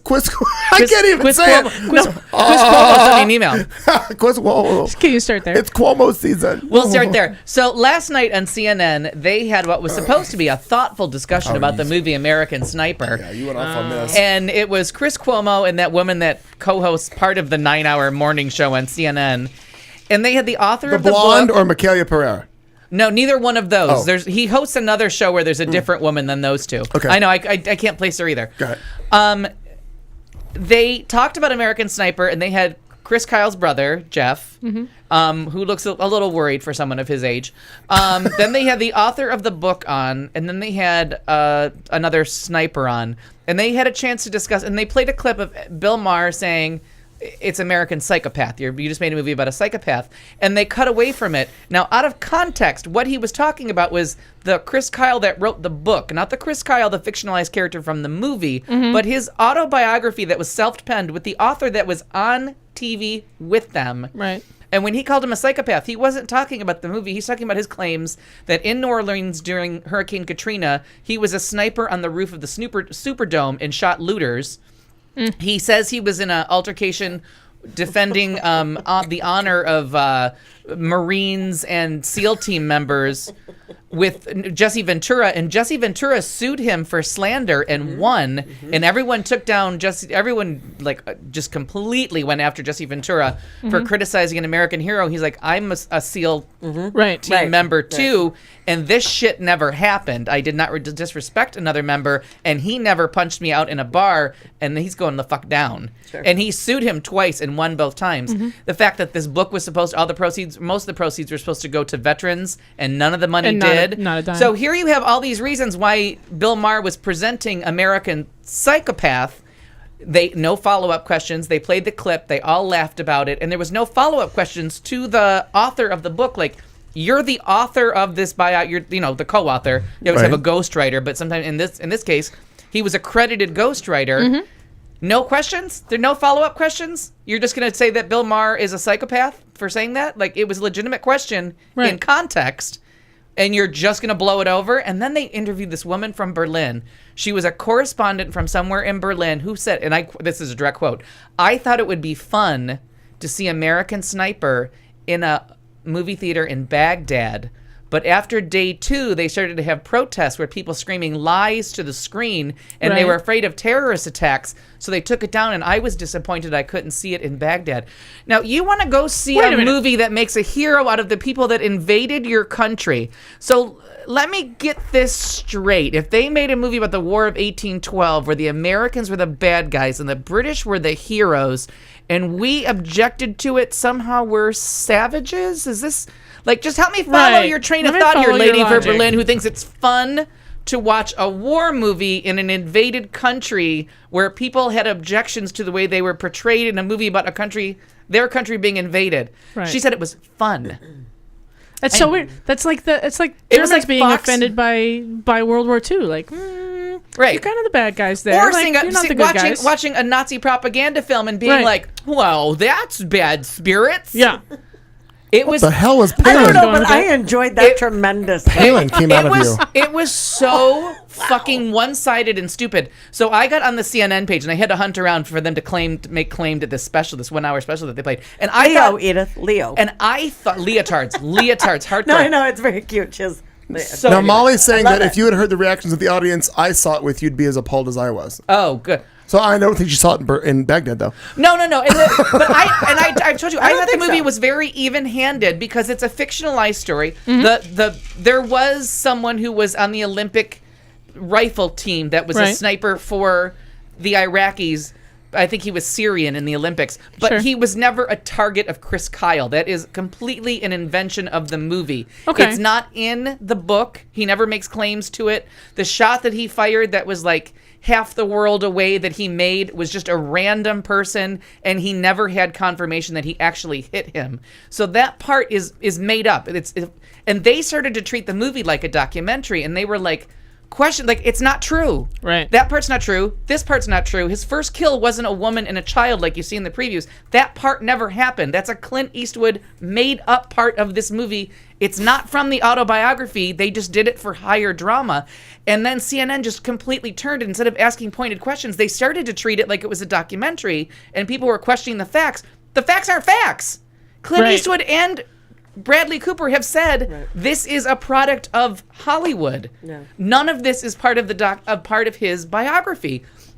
And it went on for the whole hour, and then they cut away, and I'm like, I thought I got cut off because I was taping Fashion Police and other things, and I'm like, oh, there must be another hour where they're going to have critical thinking come up or like pointed questions. Oh, no. So I turned it on again, and it turned off. Right. So I got right on there. I found the to note to CNN, and then I wrote a letter to Chris Cuomo, and Chris Cuomo wrote me back today and said, I really regret that your review is this harsh, but I'm glad that you watched it. And I wrote back, I am not happy that I watched this because there are people in this country that are dumb enough to think you're telling the truth. Mm-hmm. And this was Fox Newsworthy. You at no point asked one critical question or pointed out that this movie is fiction. Like, you didn't even adapt the autobiography he wrote where he shot people at the Superdome and all these facts that have been disputed. You made up shit. And then there's a scene with a fake baby. We didn't even talk about. Yeah. I was going to do a whole segment on that till that special aired last night. Right. But I did like that he wrote me back. But if you get it, like, American Sniper. Good for you for saying all that, too. But that movie is fictionalized from beginning to end, literally from beginning to end. Is it I told you that because they show the picture of the Twin Towers falling, and then they show him at boot camp. And they tell him he's 30. Do the fucking math. He was born in 74. You can't watch the Twin Towers fall and then be 30 at boot camp. Yeah. Right. Years have to pass, people. Sure. It's 3 years later. It didn't happen that same day. It's fucking fiction. Oh. Right. And it's a very good movie, but when people start doing this shit, we're done. If you start treating this like a documentary, and Clint Eastwood was asked today point blank, and you can find this all over the news now, because Clint Eastwood wants to be a hero with the Republican Party, but then he fucks them up by talking to a chair. Talk to a fucking chair, you moron. They asked him about shenanigans, about Michael Moore's comments about the movie and someone else's comments about the movie, and not Seth Rogen, because people realize he was comparing a fake movie to a fake movie. Yeah, right. People don't realize because they're stupid. Yeah. They don't realize that he was not making anything. But it's a fake movie to a fake movie. Clint Eastwood, he's like, "Do you think they're right?" He's like, "Yes, they are right," and shuts the door. Like, he firmly agrees with him. Like, yes, this is fiction. It's not a real fucking movie. Yeah. Anyway, so we'll get off that because that pissed me off. But Chris Cuomo wrote me back, and he's still hot. But to the Chris Cuomo point, and I don't want to drag this on any further. You replied back to him saying that you never addressed this. This is fiction. Yeah. And he hasn't written me back yet because that was at like 6 o'clock. All right, so maybe we have an update next week if he. I hope so, because I hope at some point they're going to get on and say we were just defending a fictional story as if it were real. Like, it's like saying that Leonardo DiCaprio was on the Titanic. Right. No, that's fiction. Yes, that ship sank. Hold the phone. True story. No, he was not. Nor was Kate That Winslet. didn't happen in He 1994. He actually let go. But that was the level of bitch. And that's a perfect example. I don't know who came up with that, but that was a perfect example of just now, yeah. That is a perfect example of discussing a movie that might have some historical content. Sure. And then fictionalizing it, right. How dare you criticize Leonardo DiCaprio? He's an American hero. Right. And then people are like, the dude with the beard only hung on for 3 seconds. I know. And again, we said it last week. She did not agree to not let go. He said, "Don't let go, Rose," and she just like. On the other hand, that was a big fucking door. She was humming. You could have both fit on there. This has been my point for a long time. That's a big fucking door. What I want is for you to raise the passion of this entire thing. Well, you can't really raise it much more. I want you to have enough of a dialogue with him that your ass gets carted down to Channel 3 studios and they go live with you on CNN and you get to voice your embattled because it's good to have goals. Hashtag go viral. We'll be all over. I like it. If you'd like to hear more of Crazy Al's pundits, listen to this show. Now, my other boyfriend that I had to really have an issue with today is that'll get him on. Bill Maher, my personal hero. You're wrong on flu vaccines, Bill. You're just plain fucking wrong. I didn't hear what had happened. He always just says that flu vaccines are a waste of time. Okay. Like I tell people, just come work at a hospital and watch the flu go wrong and tell me that vaccines are not the right idea. I can't do it. But then they had a transgendered author activist on, and I didn't realize till halfway through the interview that she was transgender. I didn't know what this lady was talking about, and then I found out that she was transgendered, and that was the point to her thing. And she was talking about in Overtime with Bill Maher, another show that I enjoy, they asked her about, well, if gay marriage gets passed, what will then do gays have nothing to worry about? Does the LBGTQRSPNMO RESPECT do they have anything to worry about? She's like, well, yes, well, violence against. And she was a very beautiful woman, and it was the whole thing of can you pass? And so all of the guests, including Bill Maher, said, well, why would there be violence against transgendered? We're looking at you, and how would anyone know that you were transgendered? And I'm like, how fucking dumb are you for? And all of a sudden, I went from like, I didn't know she was transgendered to like, are you seriously going to ask? Yeah. How would someone not know? And they had the helicopter pilot from the OJ chase. I don't know if you know that both helicopter pilots that were doing the OJ chase down the freeway, both pilots are now women. I did not know that. Both pilots have transitioned into women. That's an interesting coincidence. So Jenner's a little late to the game. A little late, right? So they're talking. I didn't see that on the CNN update. They brought. Well, he's been on CNN. She's been on CNN all weekend. I'm saying when they've been showing the. Oh, right. 20 years later, none of that came up. It's been. Well, it's not really crucial to the story. No, I guess it has become part of the story now because Kardashian is one of his lawyers, and Bruce married a Kardashian. So it works its way in there. Kardashian was one of Kardashian was one of their lawyers. The Kardashian father was one of OJ's lawyers. Right, but the pilots have no because they keep showing that the filming. Because she said, well, why wouldn't it have been on the TV? Because nobody gives a shit. Because they interview the pilots about that's how it comes up. They interview the pilots constantly about what was it like to follow this chase for all this time, and then you go, and it's clearly someone who was not born female. Oh. And it was just so insensitive for all four of them, and you could just see the look come over her face like, you've never seen someone that you didn't believe the sex they were portraying, like that didn't. This doesn't look exactly right. Like, exactly what your thoughts of male or female was, and I was so disheartened that here. I mean, two of them were Republicans, so they're just born stupid. But then it's Bill Maher and the other one that are like, you really have to question why there's violence against transgendered people because they can't pass. Like that's the level of stupidity we're. Yeah, that was bad. And luckily it was on Overtime, so there's only a few of us that even know what Overtime with Bill Maher is. But I was really like taken aback by. You gonna write him a letter? Yeah. Oh, I did. You did. He got an immediate letter about absolute stupidity. I love that you do that. How can you absolutely sit there and tell someone like when you look at Laverne Cox? Yeah. I'm sorry. What are you sorry for? But there's a chance that might have not started off as a woman. She's very beautiful. She is a very beautiful woman. But she's also 17 feet tall. Do you mean like when they went up to get the awards? Yes. Right. It does help. Keep her in frame. Brittany Griner, if she was standing up there. It does help to be of a persuasion that wears wigs all the time. I think that lends itself better to transgendered male to female if the people that you identify with are always wearing wigs. The wig's not going to show up. Right, the Sherry Shepherds and the... Right, you stand next to Viola Davis and Sherry Shepherd, you got a real good chance of not being the one noticed for wearing a wig. Right, exactly. Sure. Especially when Sherry Shepherd, or what's the other girl? Sherry Shepherd, and then the other one. Star Jones. They said it constantly. Like, what hair? I didn't know what hair I was going to wear today, and this is what I wore. You know, they were very upfront about it. So you're right. They're not. Nobody gives a shit. If you're part of a culture that always wears wigs, you have a good shot of blending in wearing a wig. Right. Yep. Meow.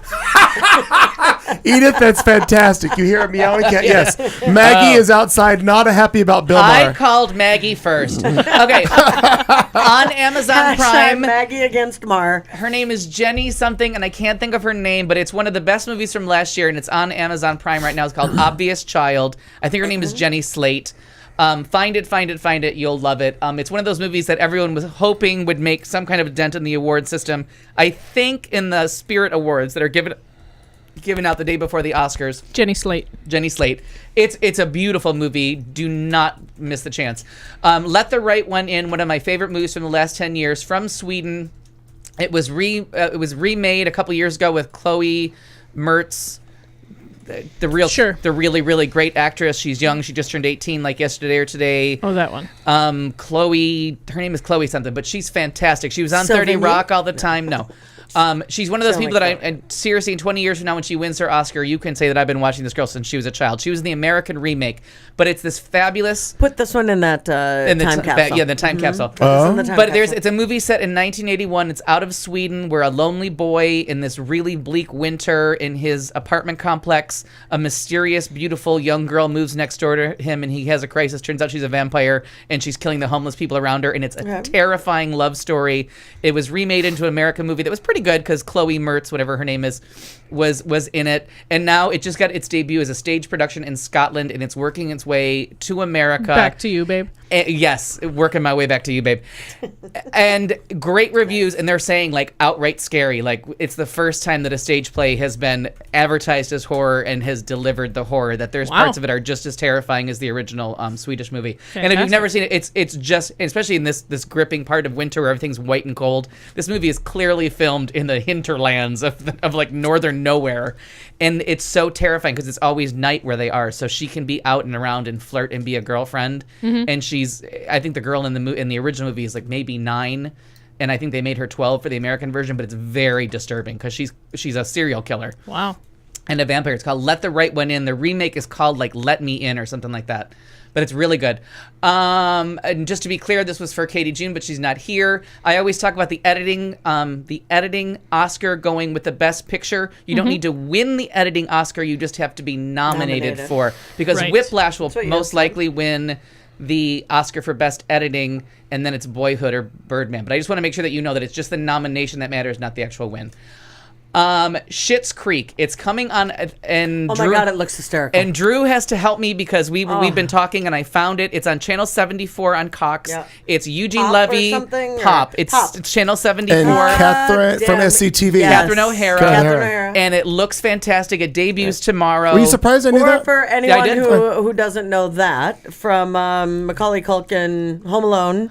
She was mom in Home Alone. More importantly, and if you know me, then you have definitely seen Waiting for Guffman. Where Waiting for Guffman. She's been in all of those, hasn't she? Yeah, Waiting for Guffman and the Best in Show. Best in Show and all of that, right? And Brilliant in... she is fucking funny. I still want to see Mighty Wind. I've never seen that one. Oh, I have that at home. It's wonderful. I have it on VHS, actually. It's never been opened, but I've never seen it. Which one? Best in Show? Mighty Wind. Where they're the folk singers. But I've never seen Best in Show in its entirety. I've seen segments of it. Oh, wait, you've never seen A Mighty Wind or Best in Show? Oh. I've never seen Mighty Wind.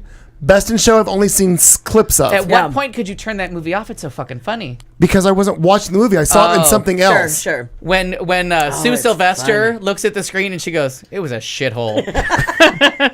Finished. And she makes her into a lesbian. Oh, that's right, Harrison. Levy's son is the producer. I forgot about that. You are correct. I heard that this morning on Kathy Lee and Hoda. Oh, yeah. Kathy Lee and Hoda, drinkers. Yes, with Eugene those Levy. girls are smart. Shenanigans. And Shenanigans. We'll get to our award shows. I just want you to know that your song of the day, because you're going to go to the hour break, right? Oh, sure. We should do that. So your song for the day to celebrate all that goes on this week. Whitney Houston died 3 years ago tomorrow. The Grammys were a couple days ago. The other one's not doing so hot. Not well. Families arguing that. Step by Step, recorded by Whitney Houston, written by Annie Lennox, clearly stolen mid-song because Annie Lennox does all the backup vocals for that song or the pre-recorded track. And if you can get a dance remix, I've been listening to that all day, Step by Step. And just to have Whitney Houston's beautiful voice and one of her best songs, and Annie Lennox just backing her up and going just full tilt Annie Lennox on Step by Step is genius. Now, ignorantly, was that what she did Sunday that everyone's gone so crazy about? No. And I only asked because we'll get to I did not get to see that, and it's driving me nuts. I put it on my Facebook page. No. I'm just saying I haven't had time to watch it yet. No, but I'm just saying for your Annie Lennox rules the world and Whitney Houston recently died. Just Step by Step and just enjoy the Annie Lennox under Whitney Houston. All the synergy of it. It's a great song. It's a great song. I love anything Annie Lennox. And if you're annoyed by Whitney Houston, just pay attention and she's singing underneath. Yes, go ahead, maybe. Finger on the pulse. Oh, there's so many fingers and so many pulses to keep track of. Hey guys, it's the show. It's the end of hour 2, going to hour 3. Al's still talking. Kat's going to talk occasionally. We're still drinking. The drinking word is shenanigans. Enjoy that. Join us in the chat room if you haven't already. Thanks to everybody who's in there. It's a very busy night in the old chat room. Coming back, more entertainment from Al. Plus, we may play a snippet of the Whitney Houston song and see if we can get away with it. So stick around, won't you? It's a good time right here on Q Talk America. You've been listening to The Show on Q Talk America.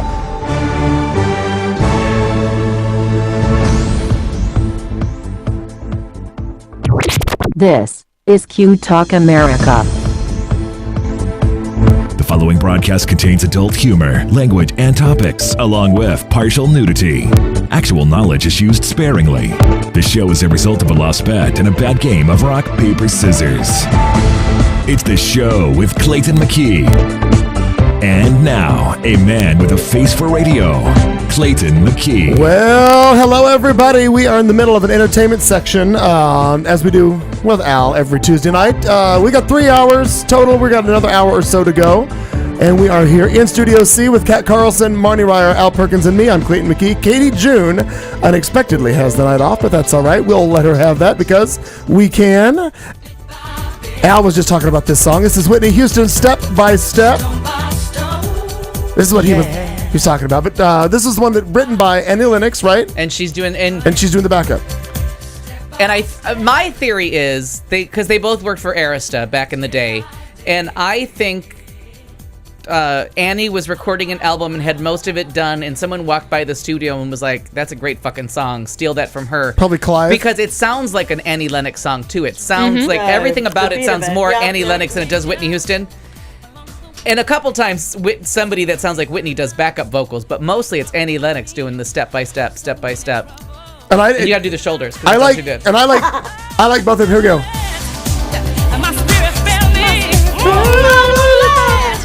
Oh my! Okay, but when they get to the, I want them here we go. To When they get to the chorus, when she sings, then you should hear Annie, correct? Right about here. Here we go. There's Annie. Yes. Sure. Strong by. There we go. Now. Yeah, we got this song. All right. Carry on. Right. Carry over. Carry Grant. All right. So for more award show shenanigans, we'll start with the Directors Guild Award was given out.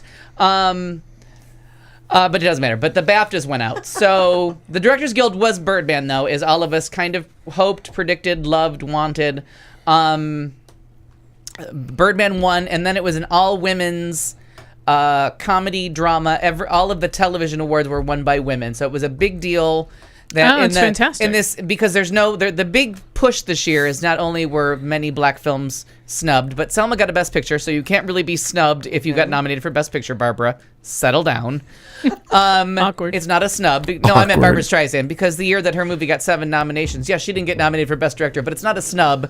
Sure. Most movies don't get nominated for Academy Awards. Yours got 7. It's not a snub. Yeah. Shut up and sit down. Feel good about that. And I'm sorry you didn't get nominated, but you're not snubbed. So same with Selma. But there are no shame with Selma. Selma. There are no women protagonists in any of the Best Picture nominees this year, which Entertainment Weekly felt free to bring out to me. So we'll just go with the BAFTA Awards. Nothing surprising here. Were they entertaining? I didn't watch it. Yes, and now Stephen Fry is getting a little too cocksure, and he's, you know what I mean? He's too out, too gay. Like, you need that little bit of subversive gayness. Mm-hmm. But the really funny thing was he said, Michael Keaton, you're here. Edward Norton, you're here. You're both nominees. I would love it if you would both kiss me tonight. And so he went down in the audience. And they both kissed him on either cheek. And he's like, "You've made one gay man very happy, and his husband very jealous." Oh. And so there was some fun little asides, but I always think that everything works better when it's like not underdog, but understated, like underplayed, and it's just getting a little too like, we get it, you're gay, get over it. So oddly, I get email about you on this show for that exact same thing. Exactly. We know you're gay. Come on. We know. Come on. You don't got to. You're gay. Like Madonna's outfit at the Grammys. Grammys. Horrible shenanigans. You don't have to work that. You don't have to work that hard. Sorry. So Boyhood won Best Picture. Sorry. Everything else was all the usual winners, but Boyhood did win, and Boyhood got Best Director, even though the DGAs gave it to Inarritu, and I still think it's going to be another split, because now splitting Best Picture and Best Director is very common at the Oscars. In the last 14 years, it's happened about 50% of the time. Don't check my math, but it's pretty close. I think it's going to be Boyhood for Best Picture and Inarritu for Best Director for Birdman, and editing will go to Whiplash. I think we've all settled that Whiplash is the movie that I thought no one would love but me. But Whiplash and Nightcrawler are getting a lot of love. So me and Barbara got to crawl down off the cross on this one. Because it's just not true. But I do want to find out, and I'm going to look it up really quick if you will all just forgive me for a second. Because I do want to acknowledge the women that won in the directing categories. Because that is kind of a big deal. That women are winning. So let me find Birdman and we'll go from there. I have to play a little something for Molly right quick. Molly,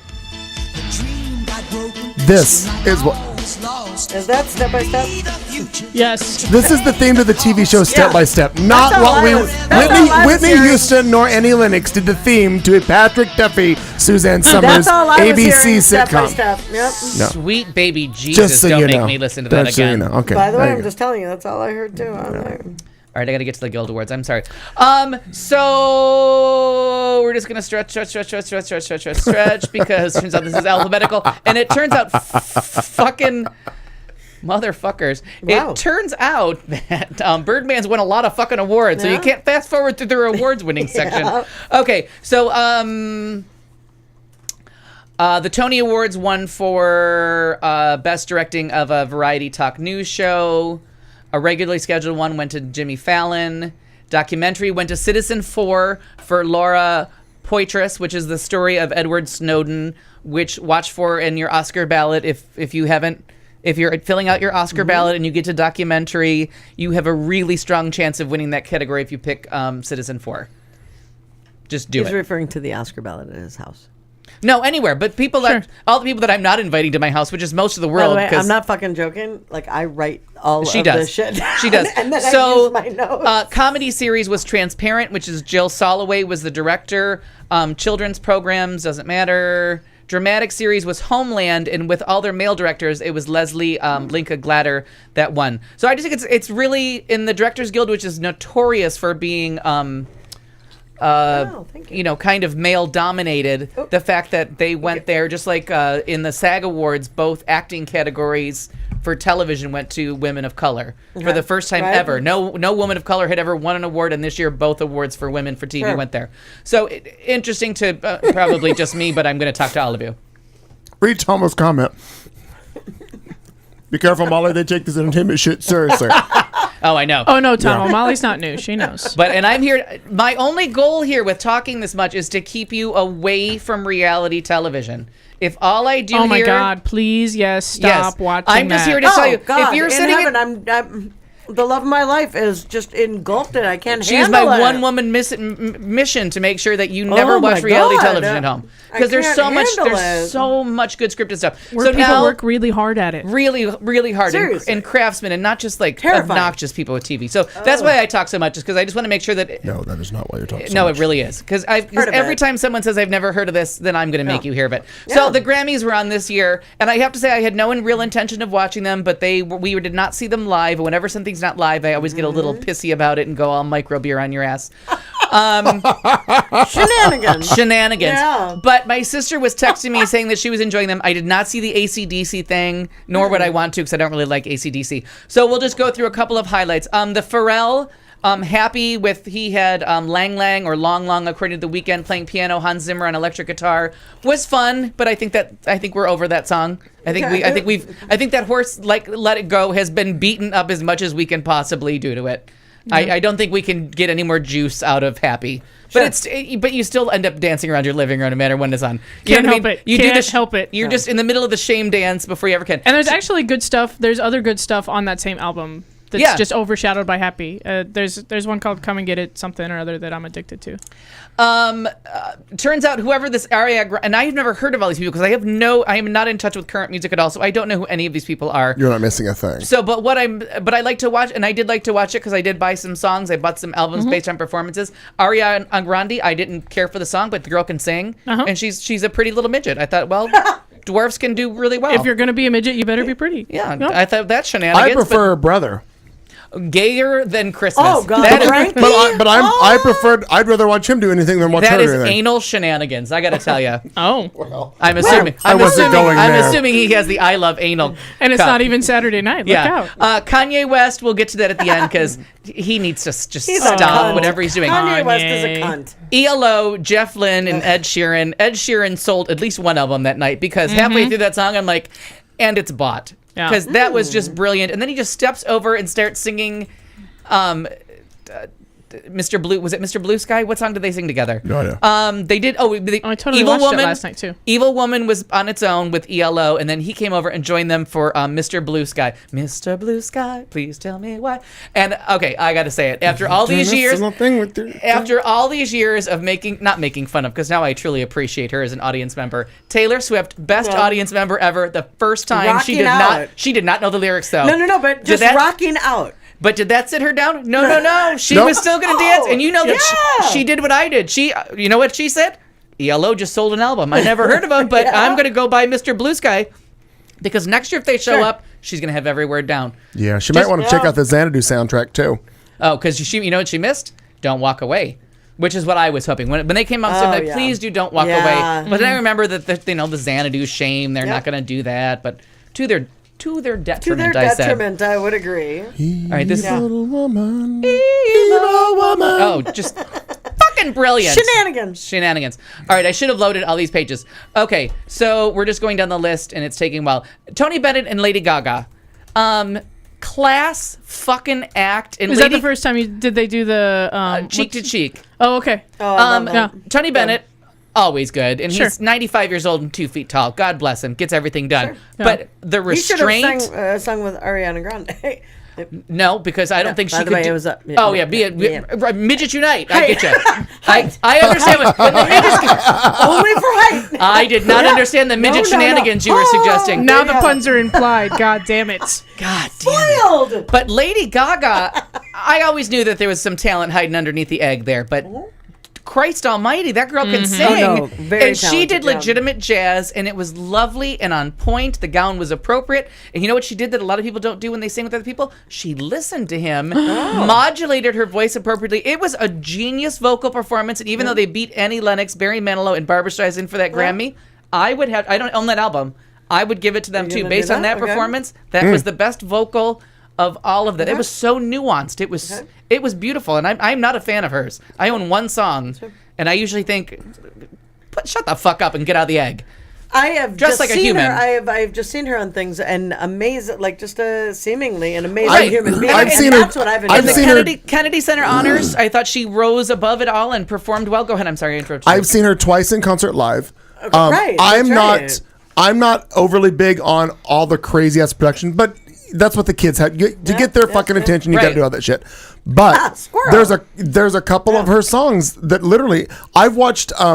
Oh God, why can't I think of the name of it? It's a song that she wrote about her father who was drinking too much, and then Daddy, you drink? No, it wasn't. Just guessing. No.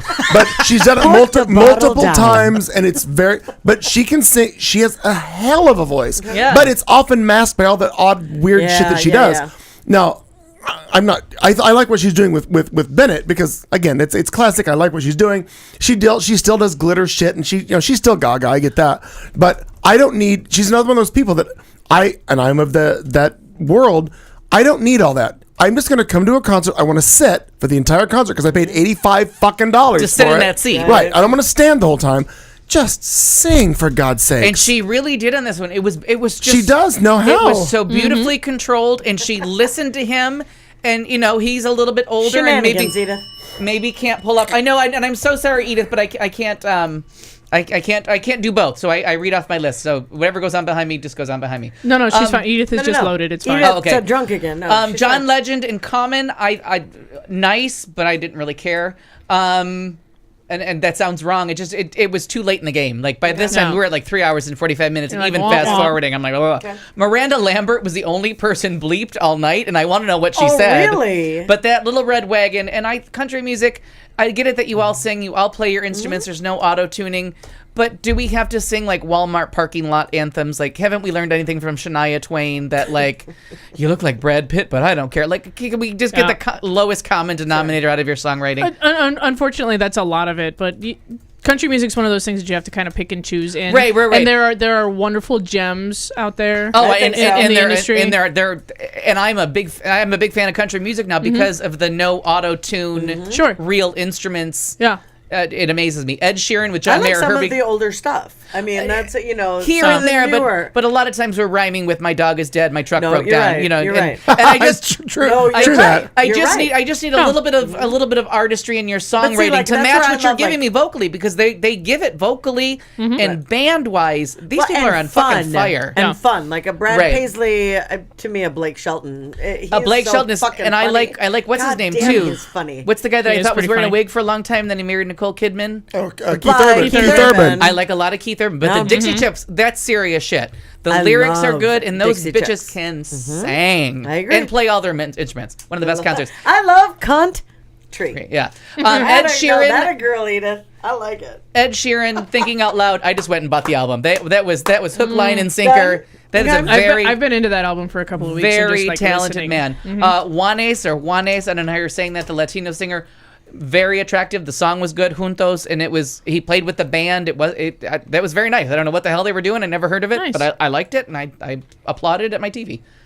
Let me find the next page, and we got a stretch here. The song I'm talking about from Lady Gaga is called "You and I." Oh my God! I love that song. I love that song. Yeah, about Nebraska. And that was originally just kind of her thing, and she started kind of playing it out at concerts. And she wasn't originally going to put it on an album. She was just kind of fucking around with it, and it was so popular and so kind of underground at the concerts that she ended up releasing it. I think it's sadly a lot like because that's the one that she Mr. sings President. solo at a piano by herself. And it's the whole thing about drinking and it's not a drinking song. Isn't like a lot of Pink, Dear Mr. President, the kind of a similarity. Very similar feel, yeah. Okay, yeah. I love that song. It's a great song. It's a really good song. Usher and Stevie Wonder. There is never a time when Stevie Wonder is not an addendum, but Usher's so fucking talented. Yeah, he really is. That really Stevie Wonder coming on was just a gimme for a standing ovation that Usher was going to get. I thought Usher's got his shit down, and I forgive him for Bieber now. Now, I don't know if you were going to go to this, but when Jamie Foxx and Stevie Wonder walk out, and they do the thing, and then when they cut away for the nominees, and they cut back, and Jamie Foxx is doing Ray Charles, and the two of them talk about who's going to read it because neither one of them can read it, and Jamie Foxx is acting like Ray Charles, going, "What? Babe, it's not in Braille. I can't read it, but it's not in Braille." And Stevie Wonder's like, "It's in Braille." And he's doing this. I was dying. I'm like, you just won. You did those two, that bit, and the fact that Stevie Wonder gets it. Yeah, right. And he's understand. I just think it's fantastic. No, it was very funny, and it was a light moment that they needed. Yes. Madonna. Say what you want. This bitch got it going on. What's she, 56? And I know everyone says I never say anything bad about Madonna, but I do. But she was just having fun. I actually didn't see the performance, but I heard about it. It was good. It was really good. There's a lot of buzz about it. The song was good. Now the cheap shot that she did at the end, where she's like, "Everybody stand up and clap your hands," so that she got an automatic standing ovation. It was a little cheating to make people stand up and then claim you got a standing ovation. You just told them to stand up. Right. They just followed instructions. The dancing was light and fun, and she just slipped into parts because she was trying very hard to sing live. The backup singers did all the heavy lifting. It's still Madonna, like they do. Like they do. All right, and the Hollywood Reporter page is not working for me, and this was supposed to be my cheat sheet, and it's just not working. Beyonce, again, I kind of got it. I kind of didn't get it. We were just getting. I tried to watch that one. You know, YouTube is being kind of not selfish, but they're fairly controlling about their clips from the Grammys. But the entire 3 hours and 21 minutes is available in a single track on YouTube. Oh, for those playing the home game. It just the show was getting a little long, and I really thought they waited too long. But I liked Prince right before when he gave out Album of the Year, and he said albums matter, Black Lives Matter. I thought that they showed something about him having like the best face of the night.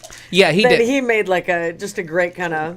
Well, there's a shot of him still in Snarky sunglasses standing on stage, and the caption says, "This is the aunt that thinks she's better than everybody else in the family." But when you watch, I haven't seen the sunglasses. I saw him like kind of. now he showed up So at the that's Golden funny. Globes. He showed up at the Grammys now, and when you watch the audience's reaction to him showing up, They go crazy. they go nuts. Yeah. Okay, Beck and Chris Martin. It was a lovely song, but boy, what a snoozer that was. I was struggling to stay awake to that. Kanye West. I was gonna say something nice about him, But you can't. But you then the can't. show He ended, takes and Then it he away. opened his fucking mouth, right? pretty much want to So lock him now in a what box. exactly? Because I didn't. No, we'll get there. We'll get there. Okay. Because the important part of this, and seriously, the Hollywood Reporter, it keeps making me reload. So we're just going to get to the point of the story. I had never heard of these Hoosier people, but part of this, the Entertainment Weekly, my weekly shame, These Hoosier people. who they're called Hosier or Hoosier. I'm not sure how you say it. Oh, with Annie Hoser. Lennox. Yeah, he sings Hoser. that song "Take Me to Church." Okay, which I love. So Okay, I'll have to listen. now, if you read Entertainment Weekly, Load it up. you get personally shamed on a daily basis if you don't watch Lost, Arrested Development, Orphan Black, Breaking Bad. You are not sure who Hosier is. Okay. Like, they just personally shame you on a daily basis. And so this Take Me to Church is on my list, and I have all the torn out pages from my Entertainment Weekly on my coffee table. So, and I want to enjoy things. I don't just go massively download. Like, I bought 9 Donna Summer albums, and I'm listening to them one at a time because I can't take it all at once. Sure. You got to too space much. it out. It's too much. Too much. You got to space it out. Spread out the fun. So they said Hoosier, whatever their name is, they're coming on, and I'm like, oh, it's this Take Me to Church song. Mm-hmm. Very enjoyable. I thought it was a very good song, great lyric, just everything about it was going really well. And then he says, "Welcome Annie Lennox." She finishes off. Now, of course, people in New York give me an hour ahead, and my friend Gina, who just lost all respect for me because she said she was shouting. So I was like, oh, is this going to go wrong? Like Annie Lennox comes out. So on point, so with him, and then that big giant smile on Hosier's face as he's just watching this megastar, this great talent, sing his song, and he has this shit-eating grin on his face. Because how could you not? And then they said he changed the key to make sure that it went seamlessly into "I Put a Spell on You."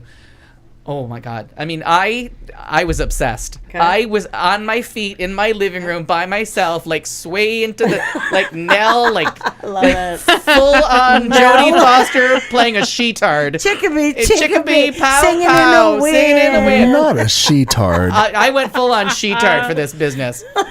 Different than She a girl did- tard because that's Sarah Palin. And right at the Right. point where you think this might go wrong, and she starts doing the air harmonica and just fully starts doing an air harmonica, and you're like, oh, that's crazy, but it works, and then just goes to church with I put a spell on you, you put a spell on me. I don't know what the fuck it was, but I have watched it over and over and over again. And as you watch the video, which is on my Facebook page, and you just see the look on his face of pure joy, where first she's singing his song, and then he's the backup singer and guitarist for her song, and he just has this big, huge smile, like, oh, she just tore this shit up. Yeah. And then they have all the little gifs of everybody in the audience, like, what the fuck is that? And the look on Taylor Swift's head almost exploded because she knows the words to one song but not the other song, and there's a little meme of her going around where she hears Annie Lennox and she's like, what the fuck was that? And she's actually pointing at her like, what the hell is this white woman doing? White women are allowed to do that. It was insane, the level of talent that Annie Lennox brought on. And then other people performed. But then the show ended, and Beck won Album of the Year. And Album of the Year is always weird. There's always like Steely Dan winning 40 years after Steely Dan was relevant, and Herbie Hancock wins for an album with Joni Mitchell 20 years after you thought Joni Mitchell was died. But Album of the Year, they're a very, very conservative group of people, and Album of the Year is always a weird choice. Bad Girls didn't win Album of the Year in the year that was clearly Album of the Year. Right. Album of the Year is always a bone of contention. And we've talked about George Michael being all pissy when he won. Look at Tomo. Look over there. Sometimes I worry about We you. all do. Tom was Everyone sitting does. here. Everyone does. Shenanigans. So- I love it. Beck wins Album of the Year, and like George Michael complained because he was nominated for all these things, but he didn't get nominated for Song of the Year. Well, you released 5 songs Yeah. off the same album, Right. and people got confused. You don't know how you rank, but you won Album of the Year. Shut the fuck up and accept Grammy's greatest Good night, honor. Bran. That's the one they don't fuck up. So Beck wins, and that fucktard, that leotard, walks up like he's gonna complain, and then everyone thought it was a joke. But if you watch the little backs, like the things that aren't on camera of Beyonce and Jay-Z, They were like, horrified. no, don't, like, and they go, Yeah. don't you sit your black ass down. Jay-Z, do look- not make me spend a year forgiving, like, apologizing to someone else. But Beck was so funny. He's like, come up here, I'm not ready. Like, come up, play. Like, whatever you got to do, I'm game. Like, and you Right. could just see Beck like, I'm 40-something years old, and my career was supposed to be over 20 years ago. Sure. You want to come up and fuck with me? Nobody looks bad in this situation but you. So Beck standing on stage, like, welcoming him up, like, come on. Don't sit down. And he bows out. Do it. I heard that Beck was like, I'm fine with that. I mean, One of my- No, but not talking about it. Beck watched him walk after. up. No, Right, after, but right. during it, he was gracious. During it, like, yeah, come on up, Oh, like, that's fuck with cool, me, okay. like, do it. Yeah. Like, Yeah. I'm not prepared to win. Because he's gonna blow. Because Beck would just blow up everywhere, which he's already doing it now. One of the memes that I saw, Yeah, which I really that's liked, true. was when that fucktard Kanye comes out and says you need to respect artistry, and then the meme was Beyonce, 42 writers to create an album, and however many producers. Beck, 1 producer, 1 writer. Yeah. Respect artistry, dumbass. And what Sure. now? What? Just a tiny bit of context to what he may have been saying was that the Grammys don't give out many awards, and I say this all the time. The Grammys is not a real award show. They only give out 9 awards. The show is about the performances. Everybody got to perform. Fucking Kanye got 2 fucking songs. Sit the fuck down and shut up. Beyonce got to perform. She got a big gospel number. But what he may have been suggesting is that the Grammys don't give out a lot of awards. So it looks like Beyonce lost when she won a couple of awards, but she got to win one on stage. But she's a Grammy award winning. So Right, again, but she did get to go up on stage and accept an award. This may or may not have been his thing, and he's backpedaling. Like the last time he did this, he said it was because his mom died and he was drunk. I don't care. I don't care either. No, that's what I'm saying. I'm just trying I to give you feel like you're defending him. By the way, But did just- his mom die? before the Taylor Swift thing, right before that, yes. Oh, I'm like, but this he time? but he said Oh. I was also really drunk, and he was like, but I was really drunk, and then he says about leaving the country. So if there might be a valid point in there, but you go about it as a poor sport, a loser, He does. and you're insulting Yeah. someone who's just like, no one in that audience is less of an artist. Like, I don't particularly care for this person as opposed to that person, but it doesn't make their artistry They're any not less sitting in bad. that audience if they don't have some talent. Sure. So obviously. Yes, you can sit there with no talent too, because whatever that girl is named, but there's one Milli of them. Vanilli might have been there. Britney Spears might show up. But they were good at lip syncing. Oh, they were really talented. Really good. Shenanigans. And that's- one was hot. Ask Barbara. That's an art form. Not Streisand, Seville. Yeah. That's funny. But even if you had a valid point, you went like about it. it in the worst, most small-minded, petty, poor loser kind of To way. say that you should give your award to somebody else because you don't, basically, you and don't then you deserve gotta it. feel bad for this gracious Beyonce, who's a very gracious woman, very talented. Right. Sure. You can't say anything bad about her except for some reason You have ugly, Kanye stupid friends. won't get the fuck away from her. Right. Because and I had to go back and watch him interrupt Taylor Swift and just the bullying. That was just bullying and poor sportsmanship. But then Beyonce, and it looked like as I watched it back all these years, now it's been 6 years. I didn't realize it was that long ago. Oh, I didn't realize it'd been that long either. That she's been around that long. I didn't realize that, and it looks like I'm not sure, but the way it looks is that everybody who was going to win the last award for Entertainer of the Year was going to let Taylor Swift talk, because Taylor Swift was surprisingly Yes. backstage. Yes. Now, whether she was backstage because she recently performed, but when they call her out there, it looks a little bit like everyone was like, all right, we have just dissed this nice young girl who's scared to death and at her first award show. We've just been shitty to her. Can anyone that wins give her her moment? Sure. Or it could be that Beyonce was spontaneously gracious, but it was a spirit of graciousness that ended that awards thing, and Taylor Swift coming out. And I'm obsessed with her because I think she's such a great audience member. I don't like much of her music, but she's so good. Yeah, but and I It's know so that catchy, your though. mom. I just don't is ever want to- not a Taylor Swift No, fan I at get all, that, nor, too. right? nor am I. No, nor am I. Time But out. she's gonna win me I'm not- over. Has already won me over, and it's not necessarily like her. I agree if I'm understanding what you're saying. Her music is kind of catchy, like Except for that never, ever, ever getting back together, No, because I but want I'm my just one a saying- lobotomy to get Right. that out of my head. Perhaps, But occasionally I do just shake it off. Shake it off. Haters I gotta do hate. that in private, and I don't let other people know about it. Anyway, And I might have a blank space, baby. And I'll write your I name. call it As making white out. as a human, she seems like as a human being, lovely. Lovely. I mean, not just audience member, this and that. She's great to her Lovely. fans. Her She fans. shows up. She's very And genuine. She like has her before she does an album release. She has her fans come to her house. And listen, yeah. Like she invites and they walk in and all of a sudden they don't know what the fuck is going on, and then she walks out with like chocolate chip Punch. cookies. And even if that's punch just and PR, it's really good PR. Yeah. brilliant. Totally. But I have and to- she goes on Twitter and she goes on Facebook and answers things like like you're saying with Chris. She's Cuomo. accessible. She's very Yeah, accessible. that's a good and word. just really seems down to earth. And like I said about listening, like if you're singing a duet with somebody, the important part, or acting with someone, the important part is to listen to them genuinely. And like when she's an audience member in the front row in a great gown, her gown was gorgeous. Okay. Ellie Saab, I think, made it. But she's a great audience member. If you were performing and the only person you could see through the spotlight was that, and it was her, and she's singing and rocking out dancing, and having she's fun. not bored. She's not on her phone. She's a great audience member. And I'm like, I gotta stop hating on this girl because she's doing everything I like. I gotta give it up for her. And the fact that she shook Kanye West's hands in the audience when she has some like imaginary feud with Katy Perry. Right, you got a feud with somebody. It's douche nozzle over here, but he's got to be cut out of award show because I'm sorry, that's poor sportsmanship. Yeah. Like there's all kinds of penalties in sports for just being a douche. He wins them all. Wins them all. He's a douche. Yeah. And I almost liked both of his performances until he pulled that shit, and I'm like, no, there's something just genuinely wrong with you. Yeah. So that's it for entertainment. But did I talk about Shit Creek? Because you got to watch that tomorrow. You did talk about Shit Creek. I am and that's March what? Tomorrow.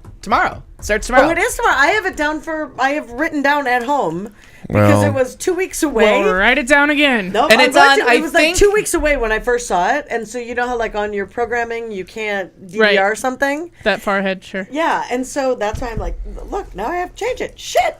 Yeah. No. I think it's if you have Cox Thank Cable. God for you, Alan. I say it every Tuesday. I think it's channel 74 on Cox so. Cable, 1074 on 274. Yeah. 10, HD. well, whatever your HD channel is. I gotta pee. Well, then go. Yeah. Why do I? That's it. But there is no defending Kim Kardashian either. Oh no. Midget. She's a midget. You know? No, the other thing that I liked is they showed they had Kim one of the Kardashian's other just a memes was a cunt picture of with a big Kanye ass. West and the caption said, "Did you see this picture of Kim's ass?" I like that one a lot too. Funny. Here we go, Kat Carlson. Oh my God! In a segment that'll be shit on like no other segment ever has. Nobody cares. Well, maybe you. Wait. I'm gonna stop. No. I'm gonna stop because No. I'm gonna stop because wait a minute. No, wait a minute. I care. Wait a minute. I care deeply. In a segment that's all about getting shit on and I've tried to defend. Yeah. I actually just shit on it by saying nobody cared about True this. story. Nobody Yeah, cared. yeah. True So story. I care. I'd like to apologize for my actions. You don't mean it. I didn't. No, I do because that's. I don't think you do. That's as a producer of the show. That's really. I mean, Dawn cares. That Dawn just cares. That just fell out of my mouth, and it should. And I didn't mean it like that. What did I do, I Tomo? didn't mean it like that at all. What the hell's wrong with you, Mark? What I meant was What we will overcome. Is what I meant by that. Not what I said. We will overcome. We will overcome. What the fuck, Selma? The people who shit on your segment. That was totally. I can't believe they just fell out of my What are you mouth. talking about? I go pee for 5 seconds. You guys get nothing done while I'm gone. Oh, we got a lot done. But apparently, I did something. I shit on her segment more than anybody ever will during the segment. Totally. Is what I did. Tomo, I need a hint. Because she opened the segment by saying, in a segment that we're going to get shit on, I'm like, nobody cares. Realizing I just shit on it. Yeah. So we're going to start over. I love a We're gonna get to do scatological this reference. again. All right. Great Pop-Tarts. Great All right, Pop-Tarts. start the My music. God. Start the Kat, music. are you ready for your segment, my dear? Don't even play the thought music. nobody I'm going to play it. Here we go. I don't care. Now I'm just gonna shit on it and not say anything. Yeah, Now she's like what? that. It gives me time to drink, though. She's like that. Oh, motherfuckers. Well, I got some shit lined up. We'll see how many we get done. I don't know. What the fuck's happening in Yemen? Go ahead. Americans were just told to leave. Yeah, you got Americans that leave too, the huh? country. Uh-oh. Get the If you fuck didn't out know of to Yemen. leave Yemen before now. Why were you in Yemen? Yeah, Listeners in Yemen, please leave. Please leave. If you If are you're in- listening, wait a minute. Hey, if you don't get CNN and breaking news. Breaking news. Now we have India, the United Arab Emirates, New Zealand, of course, with Tomo, and all of the United States. Well, if you Who the hell's are, in if you are India? streaming our video from the great country of Yemen, please exit stage right. Please leave. But India, CNN that's new. I don't think we've Please heard leave. from We India have, before. We've had India before. Have we? Yeah. Well, hello, India. Please join us in the chat room and Hi, tell us. India. Hit that How chat are button, you? however you found us. And Yeah. Kat Carlson's going to talk now. See? Sure, I might. Thank God I'm I here to let might. you talk. Jesus Christ. Really? I know. Good call. Good Because call. clearly Tomo. nobody now cares. I'm on fucking board. All right. Jesus. Nobody cares. Well, I That can't took me believe a this long hasn't come time. up yet. Were you talking? Nope. Okey Sure dokey. wasn't. Oh, my God. Oh, yeah. Can't believe this hasn't come up Sir. yet tonight. So let's talk about Alabama. Alabama. Alabama. I gave you the story. That's why I didn't want to shit on it. Nobody cares. You I want to hear about your inside trading. Inside trading. Oh my God! Take hummus and run. Oh, where's I like those eating great it. Pop-Tarts? I'm gonna Same-sex marriage came to Alabama Monday after the I wanna U.S. go see Supreme that. Court announced it would not grant a stay, just as the probate judge offices were readying to open. That is, some probate judges in 51 of Alabama's 67 counties. Some probate judges kept their offices closed. Some refused to issue marriage licenses in general, and some just shittily refused to issue them to gay people. Nobody cares. State Supreme Court Justice Roy Moore, who on Sunday night ordered probate judges to defy federal law and not issue licenses, is a motherfucker. Yeah, he boasted on CNN on Tuesday. Here in this state, we've taken a stand. That stand, at some point, will have to be removed by federal judges. This is the modern equivalent of George Wallace blocking the schoolhouse door. Yes. And just like George Wallace, Judge Moore is going to lose this battle too. In Russell County, a probate judge, Alfred Pardon, turned away same-sex couples, but not different sex couples, claiming he considers Moore's directive a binding order from the state's highest court. Probate Judge Hardy McCullum in Tuscaloosa County not only turned away same-sex couples, but instead of handing them a marriage license, he handed them a copy of Moore's letter. Oh. That's classy. Dickwad. Yeah. Here's why I'm being a dick to you, because of this bigger dick. Yeah. In private, I go by Kanye West. Plaintiffs on Monday filed a motion with federal judge Grande, who overturned Alabama's ban to compel Mobile County probate judge Don Davis to open his doors and marry same-sex couples. Judge Grande denied the motion because he was not named in the original lawsuit. On his Facebook page, Judge Moore announced Monday night. He has a Facebook page I can send hate mail to? Totally. I am on it. Yep, let's go send him hate mail. So the downside to this is Alabama's being a whole bunch of fucktards. The good side to this is the Supreme Court has basically kind of tipped their hand a little bit. Because Ooh, now this is the interesting part. This is the fun part, right? That was the boring shit that apparently nobody cares about. Oh, okay. But yeah, where's the article I'm looking for? So the Supreme Court just basically admitted that they're going to rule in favor of equality, and here's why they think so. Sounds like 7-2. Right, here's why they think so. Early Monday morning, the Supreme Court refused to stay the federal judge's order invalidating Alabama's ban on same-sex marriage. So the Supreme Court was asked to put Alabama on hold pending their own ruling, and the Supreme Court, and you're right, in a 5-2, has decided not to issue that stay, which people that suppose about these things are supposing that if it was ambivalent is the word I was looking for. That's a good It is a word. good word. Wow. I know. Shenanigans. Too bad nobody cares. I care deeply. Stop saying that. Clayton McKee doesn't give a I shit. spent a couple of minutes listening recently. It's true. You sure did. Not live. He did it on the repeat. So the people that suppose things suppose that if the Supreme Court was ambivalent about their decision or was planning to decide the other way, they'd have gone ahead and issued this stay, because then now they've put themselves in that paradox of they're like, well, we're going to go ahead and allow this and start to allow people to get married in a place where our decision is going to highly affect them. Like, we're going to go ahead and let people continue and then put them into this legal limbo. Would have been, would be the position that they'd be in if they were planning to rule against same-sex marriage. So, and then they had actual, and usually they issue these stays or deny these stays, and it's done by the one judge that's in charge of that part. Like Kennedy has done one, Ginsburg has done one. This one was Clarence Thomas's court. If I'm not mistaken, Clarence Thomas was the... no, he was a dissenter along with Scalia. No, but this is his... Oh, okay. This is... the stay should only come from him on this court. Like, each justice has their own circuit. I think there are 12 or 13 circuit courts, but they are each, if I'm not mistaken, in charge of their own circuit court. So, like, when the Fifth Circuit came down, I think if they had come down the other way and asked for a stay, it would have gone to Ginsburg, which is why she was talking about the Fifth Circuit. Kennedy has a certain circuit, or and obviously somebody has to have duplicates because there's more. And a friend of mine just told me this recently, because he said that the reason that there's 9 circuits is because there's 9 judges, but it turns out there's like 13 circuit courts. But this circuit court allegedly, and again, we don't use facts all that much We here. use them loosely. We make but them up I half the think time. this is Clarence Thomas's decision, and the fact that you found out that it wasn't Clarence Thomas, it went to a vote, and Sure. you got told the vote, which was you're saying 5-2. It was Thomas and Scalia were the dissenters.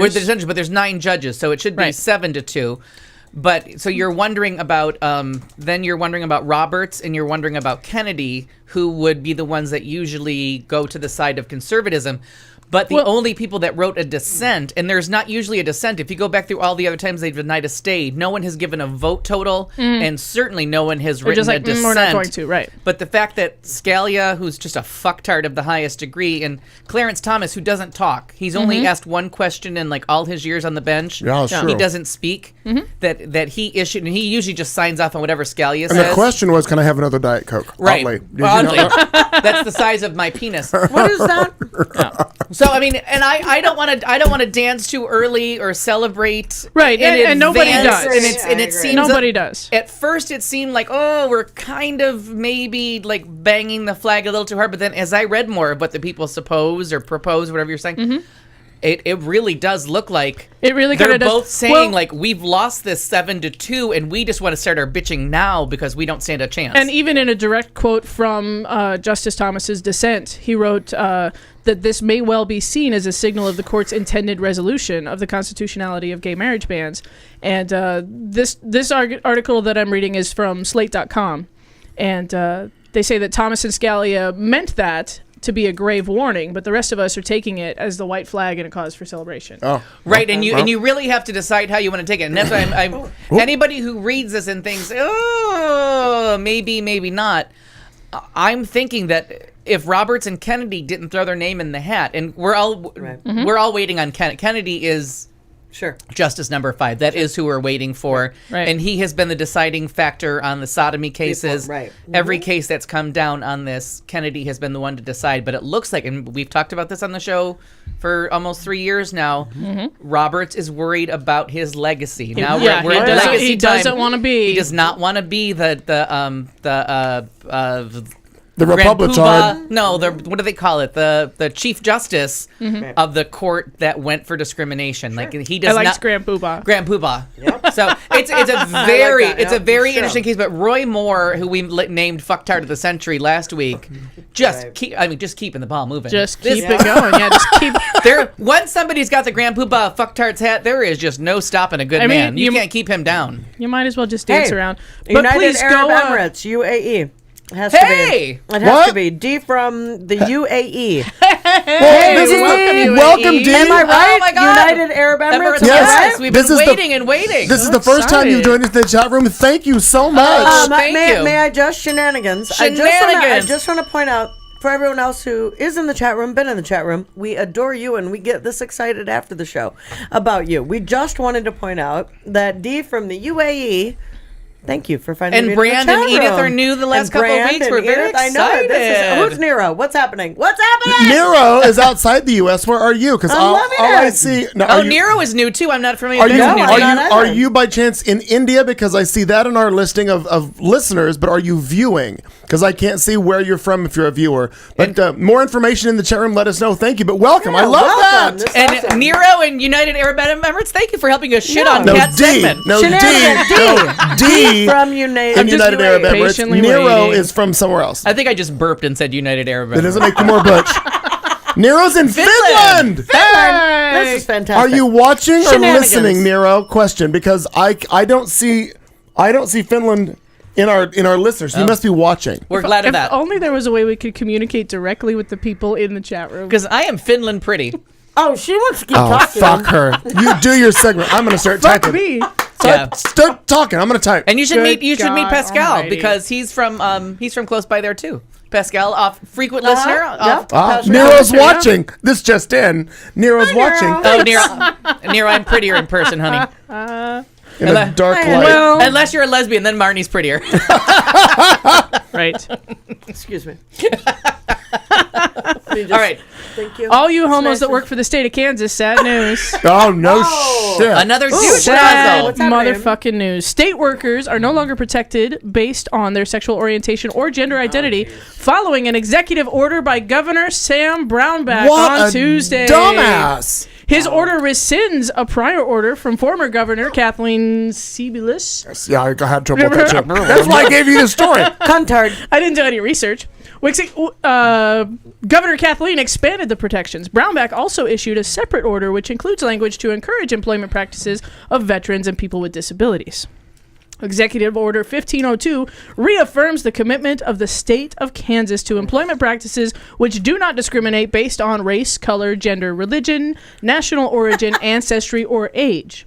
It further establishes that the state entities will implement employment management practices for veterans and disabled individuals that include outreach, hiring, support, mentoring, development, rewards, and recognition for achievement. So if you are living and working in the state of Kansas, please follow our friends in Yemen and exit stage right. Now, if you remember, the Kansas governor was the guy, he's the one that blew their money. He did everything wrong. Kansas is in a horrible financial situation. But the guy that he was running against admitted to going to a strip club once. Yeah. Remember? Yeah. And he said he went to a strip club once, and the Bible Belt came out full Yemen on him, and all their shenanigans. He was legal. The stripper was legal. He did nothing illegal, but he went to a strip club. But he admitted it, yeah. And he won like 60 to 40. He won by like 20 points. Well, and this is the guy that has fucked Kansas's economy. Like, Kansas is in the turlet. And Democrats in his state are onto his tricks. Not the turlet. They're accusing Brownback of using the issue to distract voters from other issues. By focusing on divisive social issues, Brownback is playing to his base and attempting to distract from the serious budget crisis facing our state. Oh, it's said huge. the Kansas House Democratic leader. The bottom line is... And everyone that follows national politics knows Kansas is so far in the shitter money-wise because they went with the austerity program where they cut everything, and all they did was, like, increase... They stopped cutting taxes to the rich, and then they cut all social programs.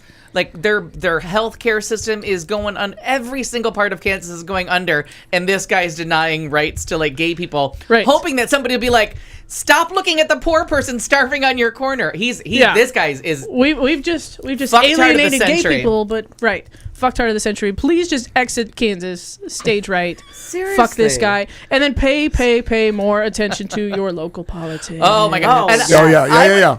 And during my bar crawl, I was asked a question by the cutest group of people. Oh, and P.S. Turns out at 3:05, the local track team runs down Central in their back. Your car was at Charlie's while my ass was watching the track team run down Central. Why do you think I live where I do? Winner. But you were not watching the track team. I've seen them multiple times. I'm well aware what happens at 3 o'clock on Central. CBS Wednesdays at 10 p.m. Track team. Don't even remember what I'm talking about. But what was the point? You were on a bar crawl and somebody asked you a question. Oh no! And so the political science group, the ones that are all going to work at a fast food restaurant soon because that degree is nothing. Right. They came video camera and interviewed me about local politics. Oh, fantastic! Because they were like, "How often do you vote?" I'm like, "Oh, you got the right girl here." And I went off. Let me tell you, that class is going to be like 20 minutes longer this week because of my answer. And it was nice. And they were like all so excited. That's odd that you would make anything go, past over the pie chart. Right. Yeah, I'm late, but you make it go longer. I like it. Molly Link. All right, go ahead. Well, it's a link show that's just what her name? The dumb woman. What's her name? Stupid cunt. No. Brownback. Jean Sebelius in Finland. Oh yeah. Oh, fair enough. Good. All right, to wrap up this shitty segment. Oh, come on. You got more than that. Come on. All kinds of time. What? You want more than that? I'll go more than that. All right. Well, then I'll wrap it up in a shitty way in a minute. I don't care. Emphasizing the points. Attaboy, Aaron. Because Aaron has like 9 more stories he wants us to talk about. Emphasizing the point of local politics, let's talk about Arizona's local politics and our propensity for gun bills. Everybody gets a gun. You get a gun. You get a gun. It's like Oprah of guns up in this bitch.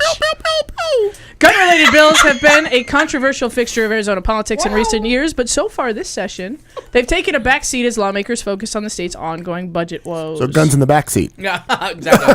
Right, guns in the front seat, guns in the back seat. Got it. Nope. Good Lord. But there are some interesting bills coming up, including about guns, including House Bill 2320, sponsored by Brenda Barton out of Payson, that would let gun owners lawfully carry their weapons into public buildings. because that's important. Sure. Yeah, we need to carry our guns more places. We already got them in bars unless you got to sign up. Let's take them into the state building. Yeah. There are this It went session. so well for Harvey Milk and the former mayor of... Right, the Twinkie guy. Yeah. No, not the Twinkie guy. No, it went well for him, too. He got off. Sure. Well, yeah, Dan White. He didn't off himself for a few years. Right. Totally worked out for him. True. There are this Moscone. session 17 firearm-related bills in the legislature. A dozen of them, some intended to expand gun rights, and others seeking to enact gun controls. None of them have been voted on in committee. Scroll. Because there was a point to that. And it's at the end of scroll. Right. 3 scrolls, you get your final. 3 scrolls and you're out. You got to do it Whitney Houston style. Scroll. Scroll. You gotta, Scroll. I did not do that well. So I felt it. local listeners and your legislative roundup. Ready? House Bill 2006 would reduce penalties on marijuana.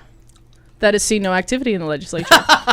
Shocking. It's weird. HB 2047 would prohibit the State Department of Child Safety from removing children without stated reasons and supervisor approval, yet to get a committee hearing.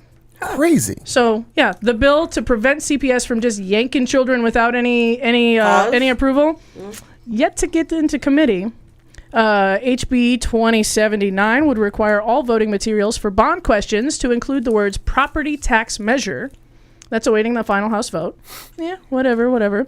Senate Bill 1030 would limit microbrewers to 1.2 million gallons of beer per year. Now, this is important legislation. This is. How many people heard that? I'm telling you. 1.2 million gallons of beer per year, and define restrictions on sales of larger scale producers. Because then you become a macro brewery. This one's being heard on Monday in committee. Of course it is. Of course it is, yeah. And this one's actually kind of interesting for those of us that are kind of boozy and like our local beers. Because... Who are those people that like that? Kind of boozy. All right, just checking. Boozy? What does that even mean? Boozy. My name is Kat Carlson, and I approve this message. I That's actually affecting our Oso breweries, our Four Peaks breweries, our Papago breweries, because what's happening is they're becoming so popular and they're expanding so fast, they're reaching the current production limits. of macro. They become a macro brewery. Right, and so then if you become a mass producer, you can't have your restaurant. So now they're coming into this like middle management area where they're not a microbrew because they're expanding and they're doing well in business, which is the Republican like mantra, like Yeah. the market wants it, the market wants it, the market wants it, but the regulation says no. So we're gonna it's looking like they're gonna try and change the laws so that there is kind of a middle ground where they can keep X amount of restaurants. Is macro brew just a funny word that Budweiser made up to delight me, or is that a thing? I believe. Well, it has to be a thing because there's. Whatever. There's a micro, there has to be a macro. But I don't think anyone considered themselves a macro brew until someone came out with micro brew. Like I think it's retroactively placed. Some distinctions. Like, you're only a bigger fag because I'm a lesser fag. You know what I mean? Like. I have not burped yet on this show. Till I showed up, you were just a fag. But now you're a bigger fag. I don't think that's placed properly. But I think my point is well made. Right. However inappropriate. I feel like that's a word that Budweiser just made up. Right, but it's fun. It really is fun. It is a lot of fun. The macro brewer. I'm a macro bitch. Eat that. You're something. Now that one made sense, right? In any event, it you sure can be did. a lesser bitch if I'm a bigger bitch. It sure did. Sure did. Wherever you live, look up this legislative session and find out what's happening, where your you state are, stands, yeah. what your state's up to, and what the people that you voted for or abstained from voting for and let all the other fucktards in your state vote for. Like, find out what they're up to, because that's the stuff that actually affects your lives. That's the stuff that's It does. actually... If they close down the restaurant you like that's nearby that's making a nice beer. I know. And they're putting one in 2.2 miles from my house, the Oso Brewery, as it turns out. Sobriety, no longer a problem in my world. No. 2.2 miles. And as a girl... That's an $8 There's one Uber around ride. the corner from Aaron. Like, you can go right up 24th Street in Monte Vista. It's going to be, like, right And you know what I've done? You know what I've done Such a twice this problem. week? Mm-hmm. Twice in 1 week voluntarily? I drank beer. What? Yep. You're Girl. lying. Nope. I went... Shenanigans. I call shenanigans. Shenanigans. I went to an Everyone Irish should drink pub, now. and I drank a beer, and I liked it. And then I went to a friend's house and had 2 red stripes. I drank the beer And I liked I it. said drinked. I don't. I'm so really- proud of said you. Drinked. Drink I had 2 a red beer. stripes. Shut the fuck up. I drank 2 Red Stripes and I liked them. All right, I have an Aaron story that I find very funny. So may I just? I mean, you might as well at this point. Good luck. Right, what the fuck? All right. Good luck. This is good times. He left it on all of yours, but What I'm he going to go meant with by it. that Bring it was, on. were you done? No, I have one more. But go ahead. Oh, Yeah. no, go ahead. See? No, Please, you I look want like the- you I were want the wrapping Aaron up. story. Well, I was with my final story. Yeah, so go ahead. No, tell go. the Aaron story. All right, we'll fit this one in. Go. So Vermont has a new motto in Latin, and conservatives lose their fucking mind. Ruh-roh. This one delighted me in a way that I can't even Is it talk because about. they can't speak Latin? It's because they don't know what Latin is. It's nice. So an 8th grade student studying Latin asked Vermont Senate Leader Joe Benning to introduce a bill to give the state a Latin motto. The motto, Stella Quarta Decima Fulget, Okay, I appreciated that part. which Slower, translates to please. May the 14th star shine bright, because they They're are the 14th star, state. sure. Naturally, conservatives lost their shit because those dang foreigners in Latino countries are not going to take their country. God damn it. Senator Benning told the Vermont Publican Observer in an email, I anticipated suffering the backroom internal joking from my colleagues in the legislature. What I did not anticipate was the vitriolic verbal assault from those who don't know the difference between the classics and the illegal immigrants from South America. Conservatives have had it. Some of them are calling them to go back to where you came from. Build that danged fence and let's keep the Latin people out. Here's a list of comments about people that were offended by a Latin motto. Why would anyone in their right mind even think What's of the such a motto thing? with you? If anyone of a different culture moves to a region, they need to learn the language if they plan to stay. No, I think maybe a Muslim motto would be more appropriate. Are you kidding me? What's next? Arab motto? We have important things to worry about than a dumb motto. The motto in the language of the foreigners trying to take over the country should be Chinese, since they are more than Mexicans. Go back to Kenya. I don't speak atheist. Oh, Have you read your Bible? Parts of it are in Latin. Throw him out of the country and let him take Obama with him. Why we already got one. Next thing we'll say is an Arabic one. This is America, not Mexico. I thought this was USA. Why are they trying to make Americans aliens? Good old Ken Curtis waiting to say, just when I felt our representatives could not possibly get any dumber, they come up with this. Get real. This is the USA, not some Muslim, and he spelled Muslim wrong, or Mexican country. Stop giving to these people. Press 1 for English and forget the rest. I mean, they just That's go fantastic. on and on and on. And then the next thing is, because, the big thing about the Super Bowl is next year they have the problem of it be Roman numerals. Super Bowl V. Right. And like Super Bowl victory, because Xlix went over so horribly this year that everyone's worried about what they're going to do with Super Bowl V. Sure. What are you going to do V, when you the tell final them? battle. I just want to go up to a Republican and tell them, there's Latin right here on your dollar bill. Right E pluribus there. unum. Unum, yeah. Thank you very much. I bet you, it's if Latin. I'm not mistaken, isn't there some like engraved in the building that they go work in? Yeah, most of them. Probably like up the doors, maybe Just- in that like dome thinger. I think just there's his words. The Hysterical. dome thinger. The know, dome the big thinger. dome thinger. The rotunda. But I Yes. absolutely Stop calling me love names. that story that, like, we're so far removed from any kind of intelligence now, and, like, we're just at 16th century. We might as well just say the earth is flat, and that Could be. the Flintstones was a documentary. These are our choices. It's a true story. That when someone says it's written in Latin, you're like, fucking Mexicans. It's American Sniper, parenthetically the Flintstone story. The Flintstones story. According to Bill Frank, Maher. continue with your last story. Now, with all the people who have criticized all that and done it, there's got to be a flip side, and I think part of it should be this.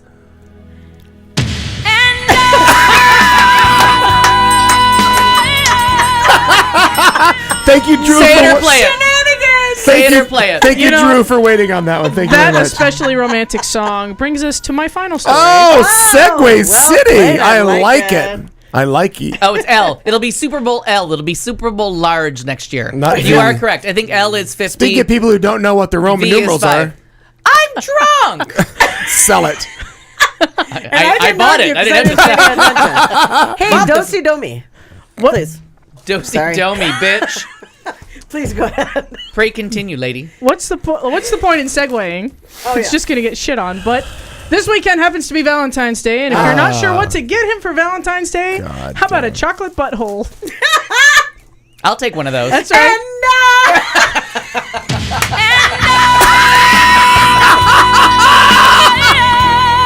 What do you get for the man? For the man who has everything, how about a chocolate version of your butthole? Wow. It's better than a Klondike bar. Of course, What would you do? edible anus chocolates aren't modeled Shut after yours. No up. shit, Google it right now. I can't go on. Oh my god, that's terrifying. Edible anus chocolates aren't modeled after your specific anus. Modeled. Parenthetically, if you want something like that, you could always get your anus bronzed. Of course you could. I have shoes. In parentheses. But they may as well be, because who could tell the difference? Exactly. Oh, I feel like this is not your butthole. Yeah. Oh my God, that's real. Sure, you could just get him a regular box of chocolates for Valentine's Day. But would that remind him of how he should probably make a point to eat your ass sometime tonight? Probably not. Just So go, this year- Shenanigans. Go to the- butthole shenanigans. go to the link I put in the No. in the chat. No. No, because Terrifying. their cover picture is best. No. Go, I doubt Is it. it go. this one? No, it's not that one. Go to the Isn't page. that nice? Oh. Hit the link. Go to their homepage. Well, it kind of looks like a Reese's peanut butter cup. You know the So little this light- year- looking at. Whenever you say the one in the stink, I'm now looking at it as a candy. That's wrong. Well, Milk chocolate or dark? This year, that depends on the date. Salty caramel. give the gift of... Don can't Yep. look away. This is seriously a butthole that tastes like candy when it melts and looks like poop. I've met him. Shenanigans. Oh my god. Shenanigans. There it Rear is. Admiral, with or I think without I his would eat it. privates. I just saw a glimpse. Are there nuts No. involved? Is it Again. is there crunchy and creamy? Chocolate It as depends well. on the date. If it's Lance Armstrong, My God. Again, big shout out I to can't edibleanus.com. Oh, Edith says milk. oh my god. Clearly, she's had that in her mouth before. Oh my God. EDIBLEANUS.com. It had a certain wang to it. Oh, good news. Oh, Pre-order now for birthdays and Easter, according to their site. Sure. Oh Because yeah, that's what bunny butt. I want bunny butt. Yeah, I want to suck on a bunny's ass for Easter. Nothing says he has risen like an asshole made of chocolate. Yep. No. There's a brown eye Shenanigans. for all occasions. Oh my Your god. brown eyes winking at me, Don't girl. it make my brown eyes blue? Yeah, Crystal Gale has a new career. I gotta tell you, my first time in a gay bar, I had that joke right. Don't it make my brown eye blue? Oh my gosh, this is And the ridiculous. hair goes down to her butt, so it's kind of You appropriate. can never say anything about any story that I have ever done. again. Listen. Rear Ever. Admiral. Hold on one fucking Hold on for one more day. fucking minute. No. All right, Carney. Because my story No. is timely, No. it's It is. It's true. topical, No. But and appropriate for the segment that is constantly shit on, so much so Oh, that, Cat Carlson mounts a that Clayton defense. McKee shenanigans. doesn't give a shit about it. Look, I'm Oh, I feel like you've been I'm judged. actually a little. Yeah. so Cheers. it happens every day. He's wearing May his I, fancy. may I adjust? Yeah. Good call. No. You have That's a good been call. weighed. I just you have have to been say- measured, and you have been found wanting. He's wearing Not fancy. wanting. No, no, fancy. no. He's wearing designer camo over there, and we didn't No. even see it Oh. Because you couldn't because see it. camo. Right. Edge Do Studios you have your camo. socks on? Oh, for God's sake.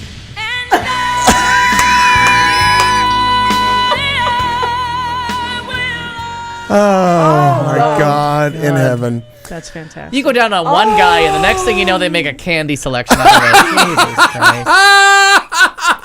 I mean, Oh, yeah. Anal chocolate. The aisle best, the 5. best part is that the Clean up aisle 5. whichever one of the Broad City chicks is more offensive than the other. Her mom was on the last one week. who Skypes while she's like, The one with Yeah. the curly hair that's sleeping with the black Yeah, guy. yeah. Her mom was on, and her mom is just as filthy as she is. And as she says goodbye to the other one, she's like, "Don't forget to wear a condom." She's like, "One time." One time. She's like, that's just how my mom says goodbye. But she's like, one time fantastic. unprotected sex. That's how she says goodbye. I never told her. Drew thinks that never gets old. Well, thank you. Yeah. No. Whitney Houston didn't either at the time. My She bum didn't think she buddy. went well. Well, speaking of those bum buddies, let's do a little twist on our show and get a little thoughtful, shall we? And it goes something like this. And now, thoughtful vulgarity, where we in the studio try to make ourselves slightly less shallow, which is not hard to do. We will ask one question of the panel and have them try to answer it while fucked up drunk. Because you know at home how well it goes when an important question comes up 90 minutes after alcohol has been served. Politics, religion, why not? You're fucked up. What could possibly go wrong? Who could you offend? You've been warned. Good luck. Molly, somebody read Molly's comment. I'm so hopped up on cold meds that I keep laughing till I'm crying every time you play Whitney. And I'm trying to type it fast enough, but we accept cold medicine as a drug. Oh, we should. I'll allow it. I enjoyed Dayquil, NyQuil, all the I quills. accepted all the shenanigans. All of it. Oh, he smokes Bullwinkle. Okay, I've already said it, but I typed it anyways. Good work. It's all right. So Oh, for those doing the Braille version, they can just feel it on the screen. I think we lost Finland. Well, they were. But in fairness, Finland's at work watching, and it may have been an issue. No, I thought that was UAE. Could have been either one. I don't know. Let's go scroll back into the chat room. Oh, older messages, a whole nother page. You guys are typing like fucking crazy tonight. Crazy. There's 15 people online there. We're very busy. India. No, see, United Arab Emirates is offline here, but the India is still there. So India. Did we determine that? Oh no! And look at I missed so much. D from UAE. Thanks, Aaron from Lake. He thanked everybody, and he's from Abu Dhabi. Oh, very nice. good. Well, when you're in town, let us know. We'll visit. You come by. Oh, and it is D from UAE. Cheers, guys! I'm loving this at work now. Nope, Nero's still there. But you guys are quite difficult to resist. So he is at work. Well, thank you for enjoying us. Well, at work. Nero, she can't walk, or he can't walk and chew gum at the same time. Apparently, according to his own post. Yeah. Their own post. I should say their own post. I It should be there. Gender identity. Go gender neutral, Bruce. Yeah. Yes. It could get you into an accident. Oh my God. Sorry. Oh, God. Soundboard just broke. Gay's Christmas just showed up. Welcome. Are we on thoughtful vulgarity? Oh, now? yeah. We sure the fuck We've are. been in it for minutes. Shut up. Goddamn judgy fucks. 3 minutes, All right, according to our this. question comes from Drew. Drew in the Facebook in the chat room. Oh, thank That you, thing. Drew. Yeah, up there, this screen. Point to it, I bitch. can kind of touch you. If you can't pronounce daiquiri, just point to it. And next week, Laura brings us our drinking word that I'm hoping all of you forgot already. I like it. Where is it? Okay, Maria. Oh, Jesus. If you could ask Margaret. Okay, you. Oh, I'm sorry, Margaret. My bad. You. My apologies. Fuck, I thought you forgot me. Peg. If Lesbian 1. okay, Number 1. let's say in the year of our Lord. For people who don't know, it's Marty, but Return to the Back to the Future. You 1985. You skipped, but I think we're in the year of that he went forward to, right? No. Allegedly, we are we've been in the allegedly year for a long time. 15 years. Woo. That's been an urban legend for a long time. I believe. I thought no. 2015 was what he went forward to. It was 50 years 30 years either direction. So We're 2015. big waving Yeah, to so this would be the we're waving to legit- Drew. We're Hi, waving to big wave. Drew. Hi. Fuck love. Fuck love. Okay. Aaron, you're so close, but that wasn't it. So, so close though. No, but they did good. They went to 55 in 2015. So we're Yep. in the year of Back to the Future. So if you could go 30 years ahead and ask God. your course, Aaron your said it. future human. This is from Drew. No, but I mean, Aaron just validated the. Oh, thank Right. you Yeah, for making me yeah, correct. Anyone that contributes to me being right, Jesus. I'm going to thank Anyone them. that contributes to you. Go Period. I'll take money. When you got a problem with on, that? please. Okay, so if you could give yourself advice, if 30 years? yeah, 30 years in advance. So you're 95-year-old. You can fuck right off. I'd be a 75-year-old. 30, 74. I was told there'd be no math. Well, that's what I thought too. So what would your advice be to you now? Like what would? walk more and put the cookies down, bitch. Well, maybe. All right, so you get smarter as you get older. Wait a minute. But that's in 30 years, Yeah, right? right, exactly. I got 20 years to ignore that shit. Whatever. So wait, I'm imagining what future me is judging present me for.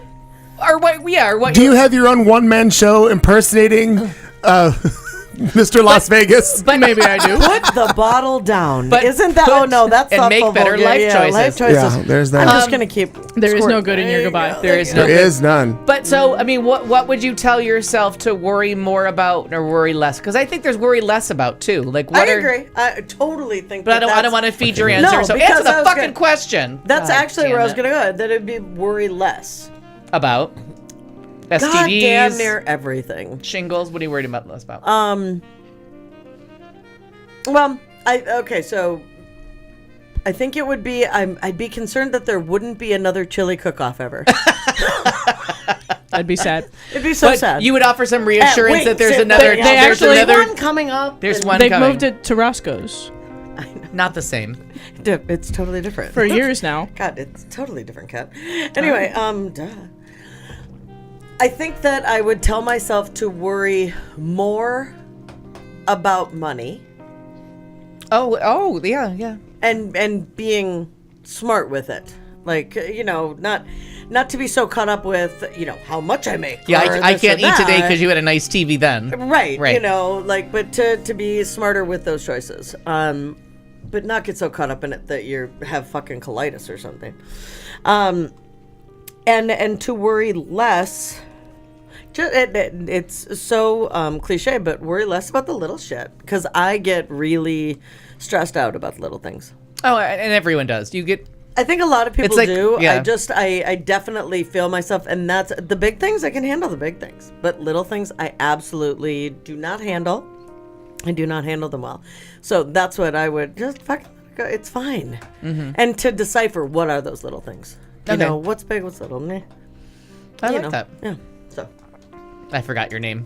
It's okay, so did I. I forgot the question, so we're even. Yeah, I forgot the question, so we're even.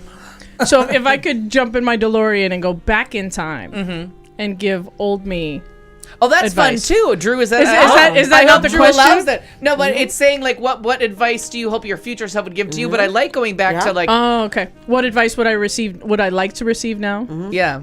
Same thing for me. Oh, but I like your twist on it, and I'm going to change my answer accordingly.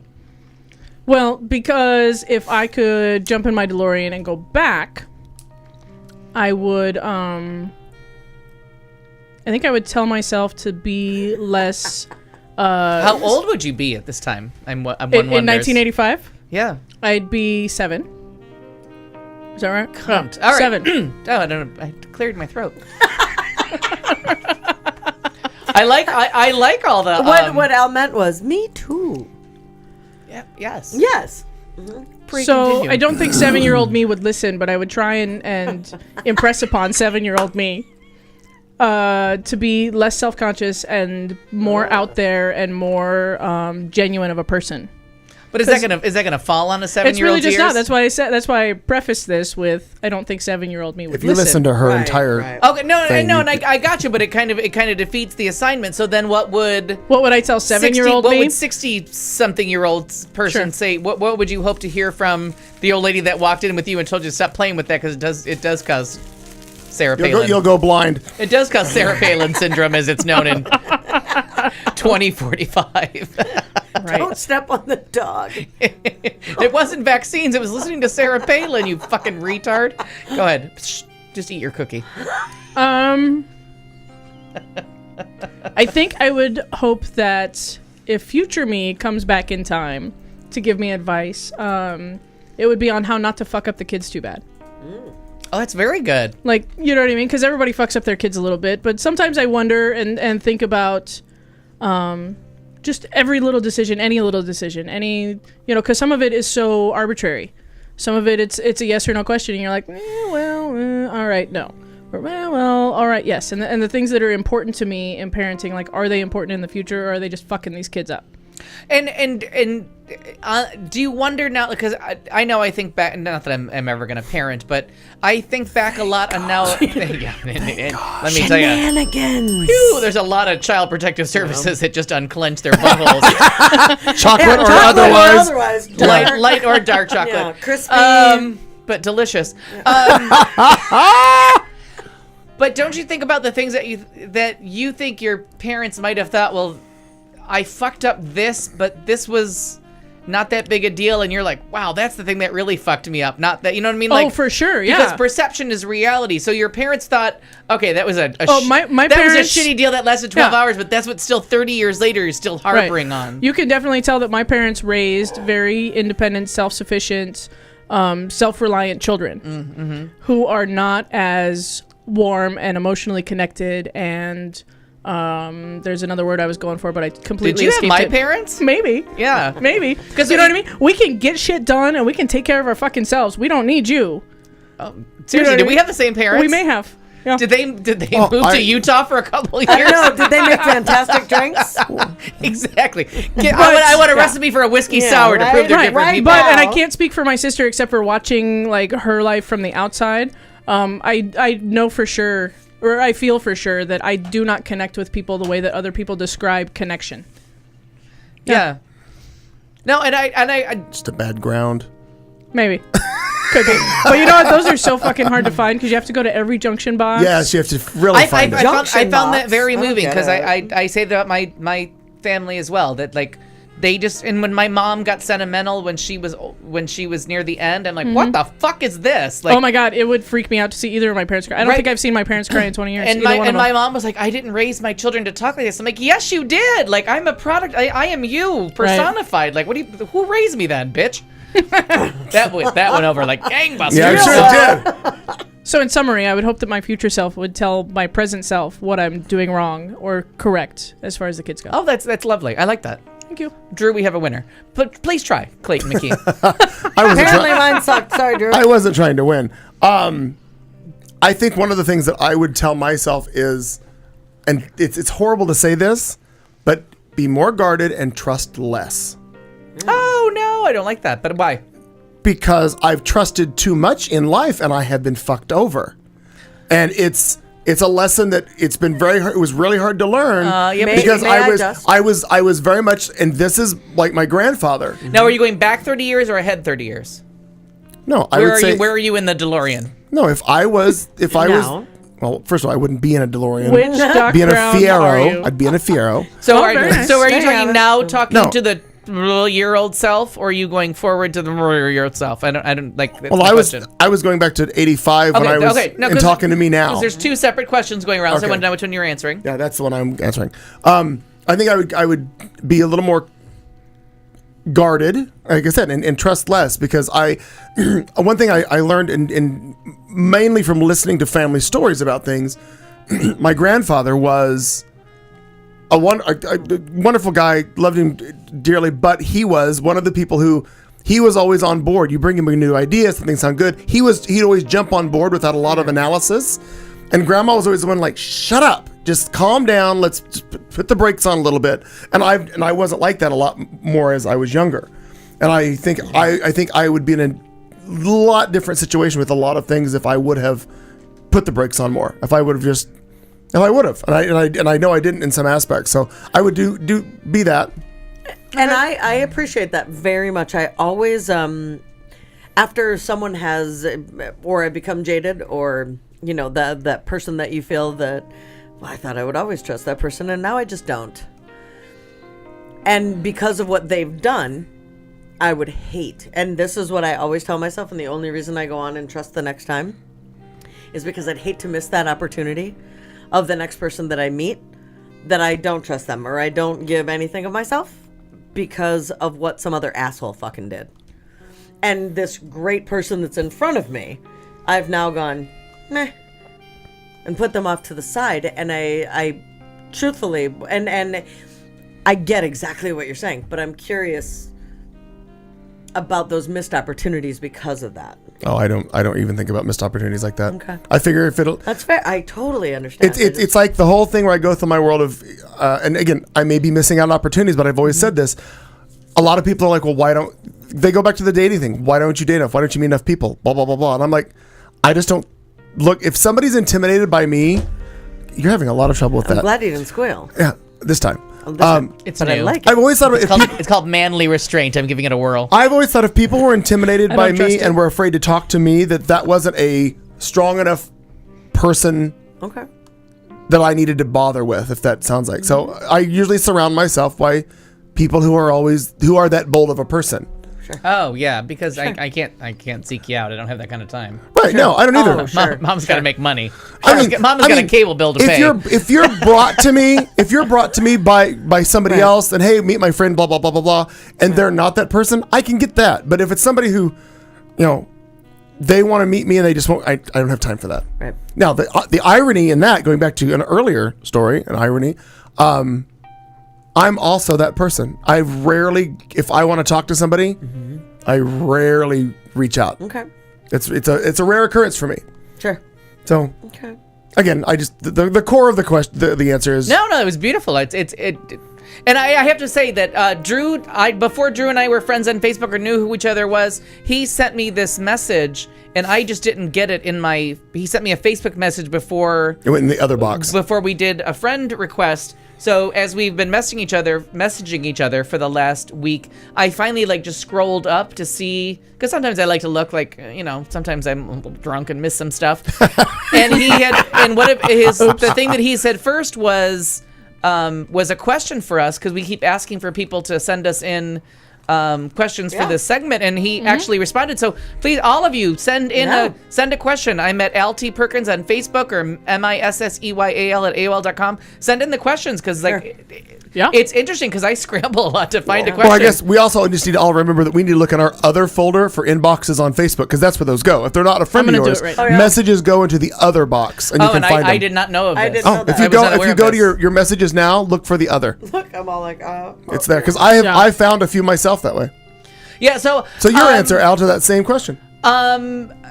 If I had to go back 30 years, and just because I'm so aware of 1985, because that was a very important year in my life and life. For Soup song. And when life, Wham announced they were breaking up, I was devastated. Right, but Soup. it's one of those years in my life that I really know where I was just about every day. I would hesitate on nothing when you're in Europe, and when someone comes up to you and says there's a day trip to Cairo, just go. Okay. They're not gonna blow anything up. Yeah. If there's a day trip to Cairo being offered, go to Cairo, see the pyramids. I miss the pyramids because of a little bit of fear. Okay. And that, my autobiography will be called Mountains and Meteor Showers, a Day Trip to Cairo. Okay. Things I've enjoyed and things I've missed. But in the future, I think it would be kind of the opposite. Don't not trust people, or don't be so guarded. Don't be so guarded. Let people in, because you've become so jaded, and I'm old, but I'm not that old.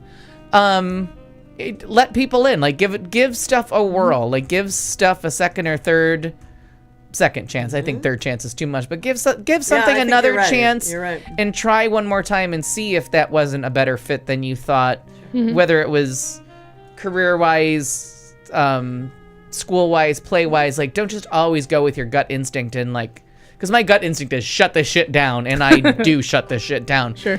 I so rarely now I'm go with the flow. Maybe you'll no. I would and I think I would hope 30 years from now, if God forbid I live that. Well, no, are we at the God forbid phase? We're 2 years past the God forbid phase. So, right? I'm sorry. Once you hit 75, each health crisis turns into Houston. We have a problem. We're gonna let you go. Sure. You know what I mean? I just after 75, just there's nothing to hold on for. I mean, there is stuff to hold on for, but you're too old. The body's old. No. But I would hope that I would always tell myself just give that another whirl. You know what I mean? Maybe a second try, not a third try. Well, that's just stupid. But right, I mean, that whole second try. What is that saying? That if you're, I'm gonna screw it up. The happy chasing crazy. No, but I mean, if crazy shit keeps happening. Oh yeah, if you do the same thing over and over again, and expect a different result, that's the definition of insanity. Exactly. I'm paraphrasing Einstein. Yeah. To me, it's really, and it really is, and you can just keep going back 10 years ago, 2005, I was on a hard track, but the right track. And I would hope that if we were just going back 10 years, I would just go I know what you're going through, but it's going to be worth it. There are times I wish I could go back and and the one time that I did persevere through something and not quit it, I'm glad I did. And no one came and told me that it was the right thing to do. I just kind of felt it, it felt right. So I kind of trust my gut to know, if something feels right, I'll stick with it. But I don't know. And I there was something that Drew put on here, because I asked, what would his be? And I think that when he's asking and being curious if any choices or decisions that he's making right now play into when he's 20 or 30, Yeah, Molly. Molly. Alice. He's the one. And you know why? Because my email address has been missyl@aol.com since 1994. And you know what? I don't ever have to think about what my email address is. Right. And if you knew me in 1994, nothing changed. Yeah, still here. Still here. But the 20 or 30 years from now, like as far as at his age or even at our age, what will it play into it? Yeah. I mean, it definitely will. And I think everything does. Oh, sure. And it's not good. It's not necessarily bad. It's just it's that whole fork in the road thing, and it's a choice that I've shamefully but truthfully talked about, like the DUI thing. Yeah, wish I'd made another choice. But it led to different choices further on. It led to different choices otherwise. Absolutely. And seriously, if I hadn't gone on the worst audition in musical theater history in 2004, I would not be a nurse today. Okay. And it was a gimme. Like, everyone knew me going in. I should have got it, but I did the worst musical audition in recorded, or thank God, unrecorded history. Was this the one on Tempe Town Lake? No, but I'm afraid of what that is. With the video? Yeah. No. This was actually me singing. And this was someone that liked my voice, and it was a gimme. Like, I should have just got in, and I got to the audition, and I'm like, I was tired and cranky. And they had me do the scales, and I'm like, I don't know the words. They're like, there are no words to the scales. What are you doing? And I was just being a bitch. Okay. And if it hadn't been that bad and that comical, I would have never looked for something else. I would have just kept on I want to do singing acting. I would have never gone anywhere else but that from that point forward, because that's the track I thought I was on. But and we are all better for it. Oh, shut up. He hates my voice. I think he's I listen to it for 3.5 hours a week. He has a more if you listen back. It's a fair point. I encourage you to be part of this diatribe we call a show, an entertainment show, something like that. It's all good. And Edith, we're going to do your question next week. And I would also say listen to the show and watch the show with Clayton McKee. That's what I'd tell my 85-year-old self. Oh, yeah. Yeah, that's 80. But wait till the years when Al's not on. Wait till the later years when Al's gone. Yeah, then that changes everything. But Edith, your question is next week. I'm writing it down. I love it. All right, everybody, thank you. It's been another for some reason, all the fucking shows are now 3.5 hours. Not sure why, but they are. And that's not Katie's fault this week. Because I try to take out of my segment a quarter of it, and everybody goes, no more shit. We want to shit on your segment. It's okay. Guess what, kids? We hope we'll have a full cast next week. If not, it'll just be a few of us. Doesn't matter. You'll still enjoy it. Thank you, everybody, for listening. Allegedly. All over the world. We will leave you with our parting comments. How about this? We will see you next Tuesday. Thank you. You've been listening to The Show on Q Talk America.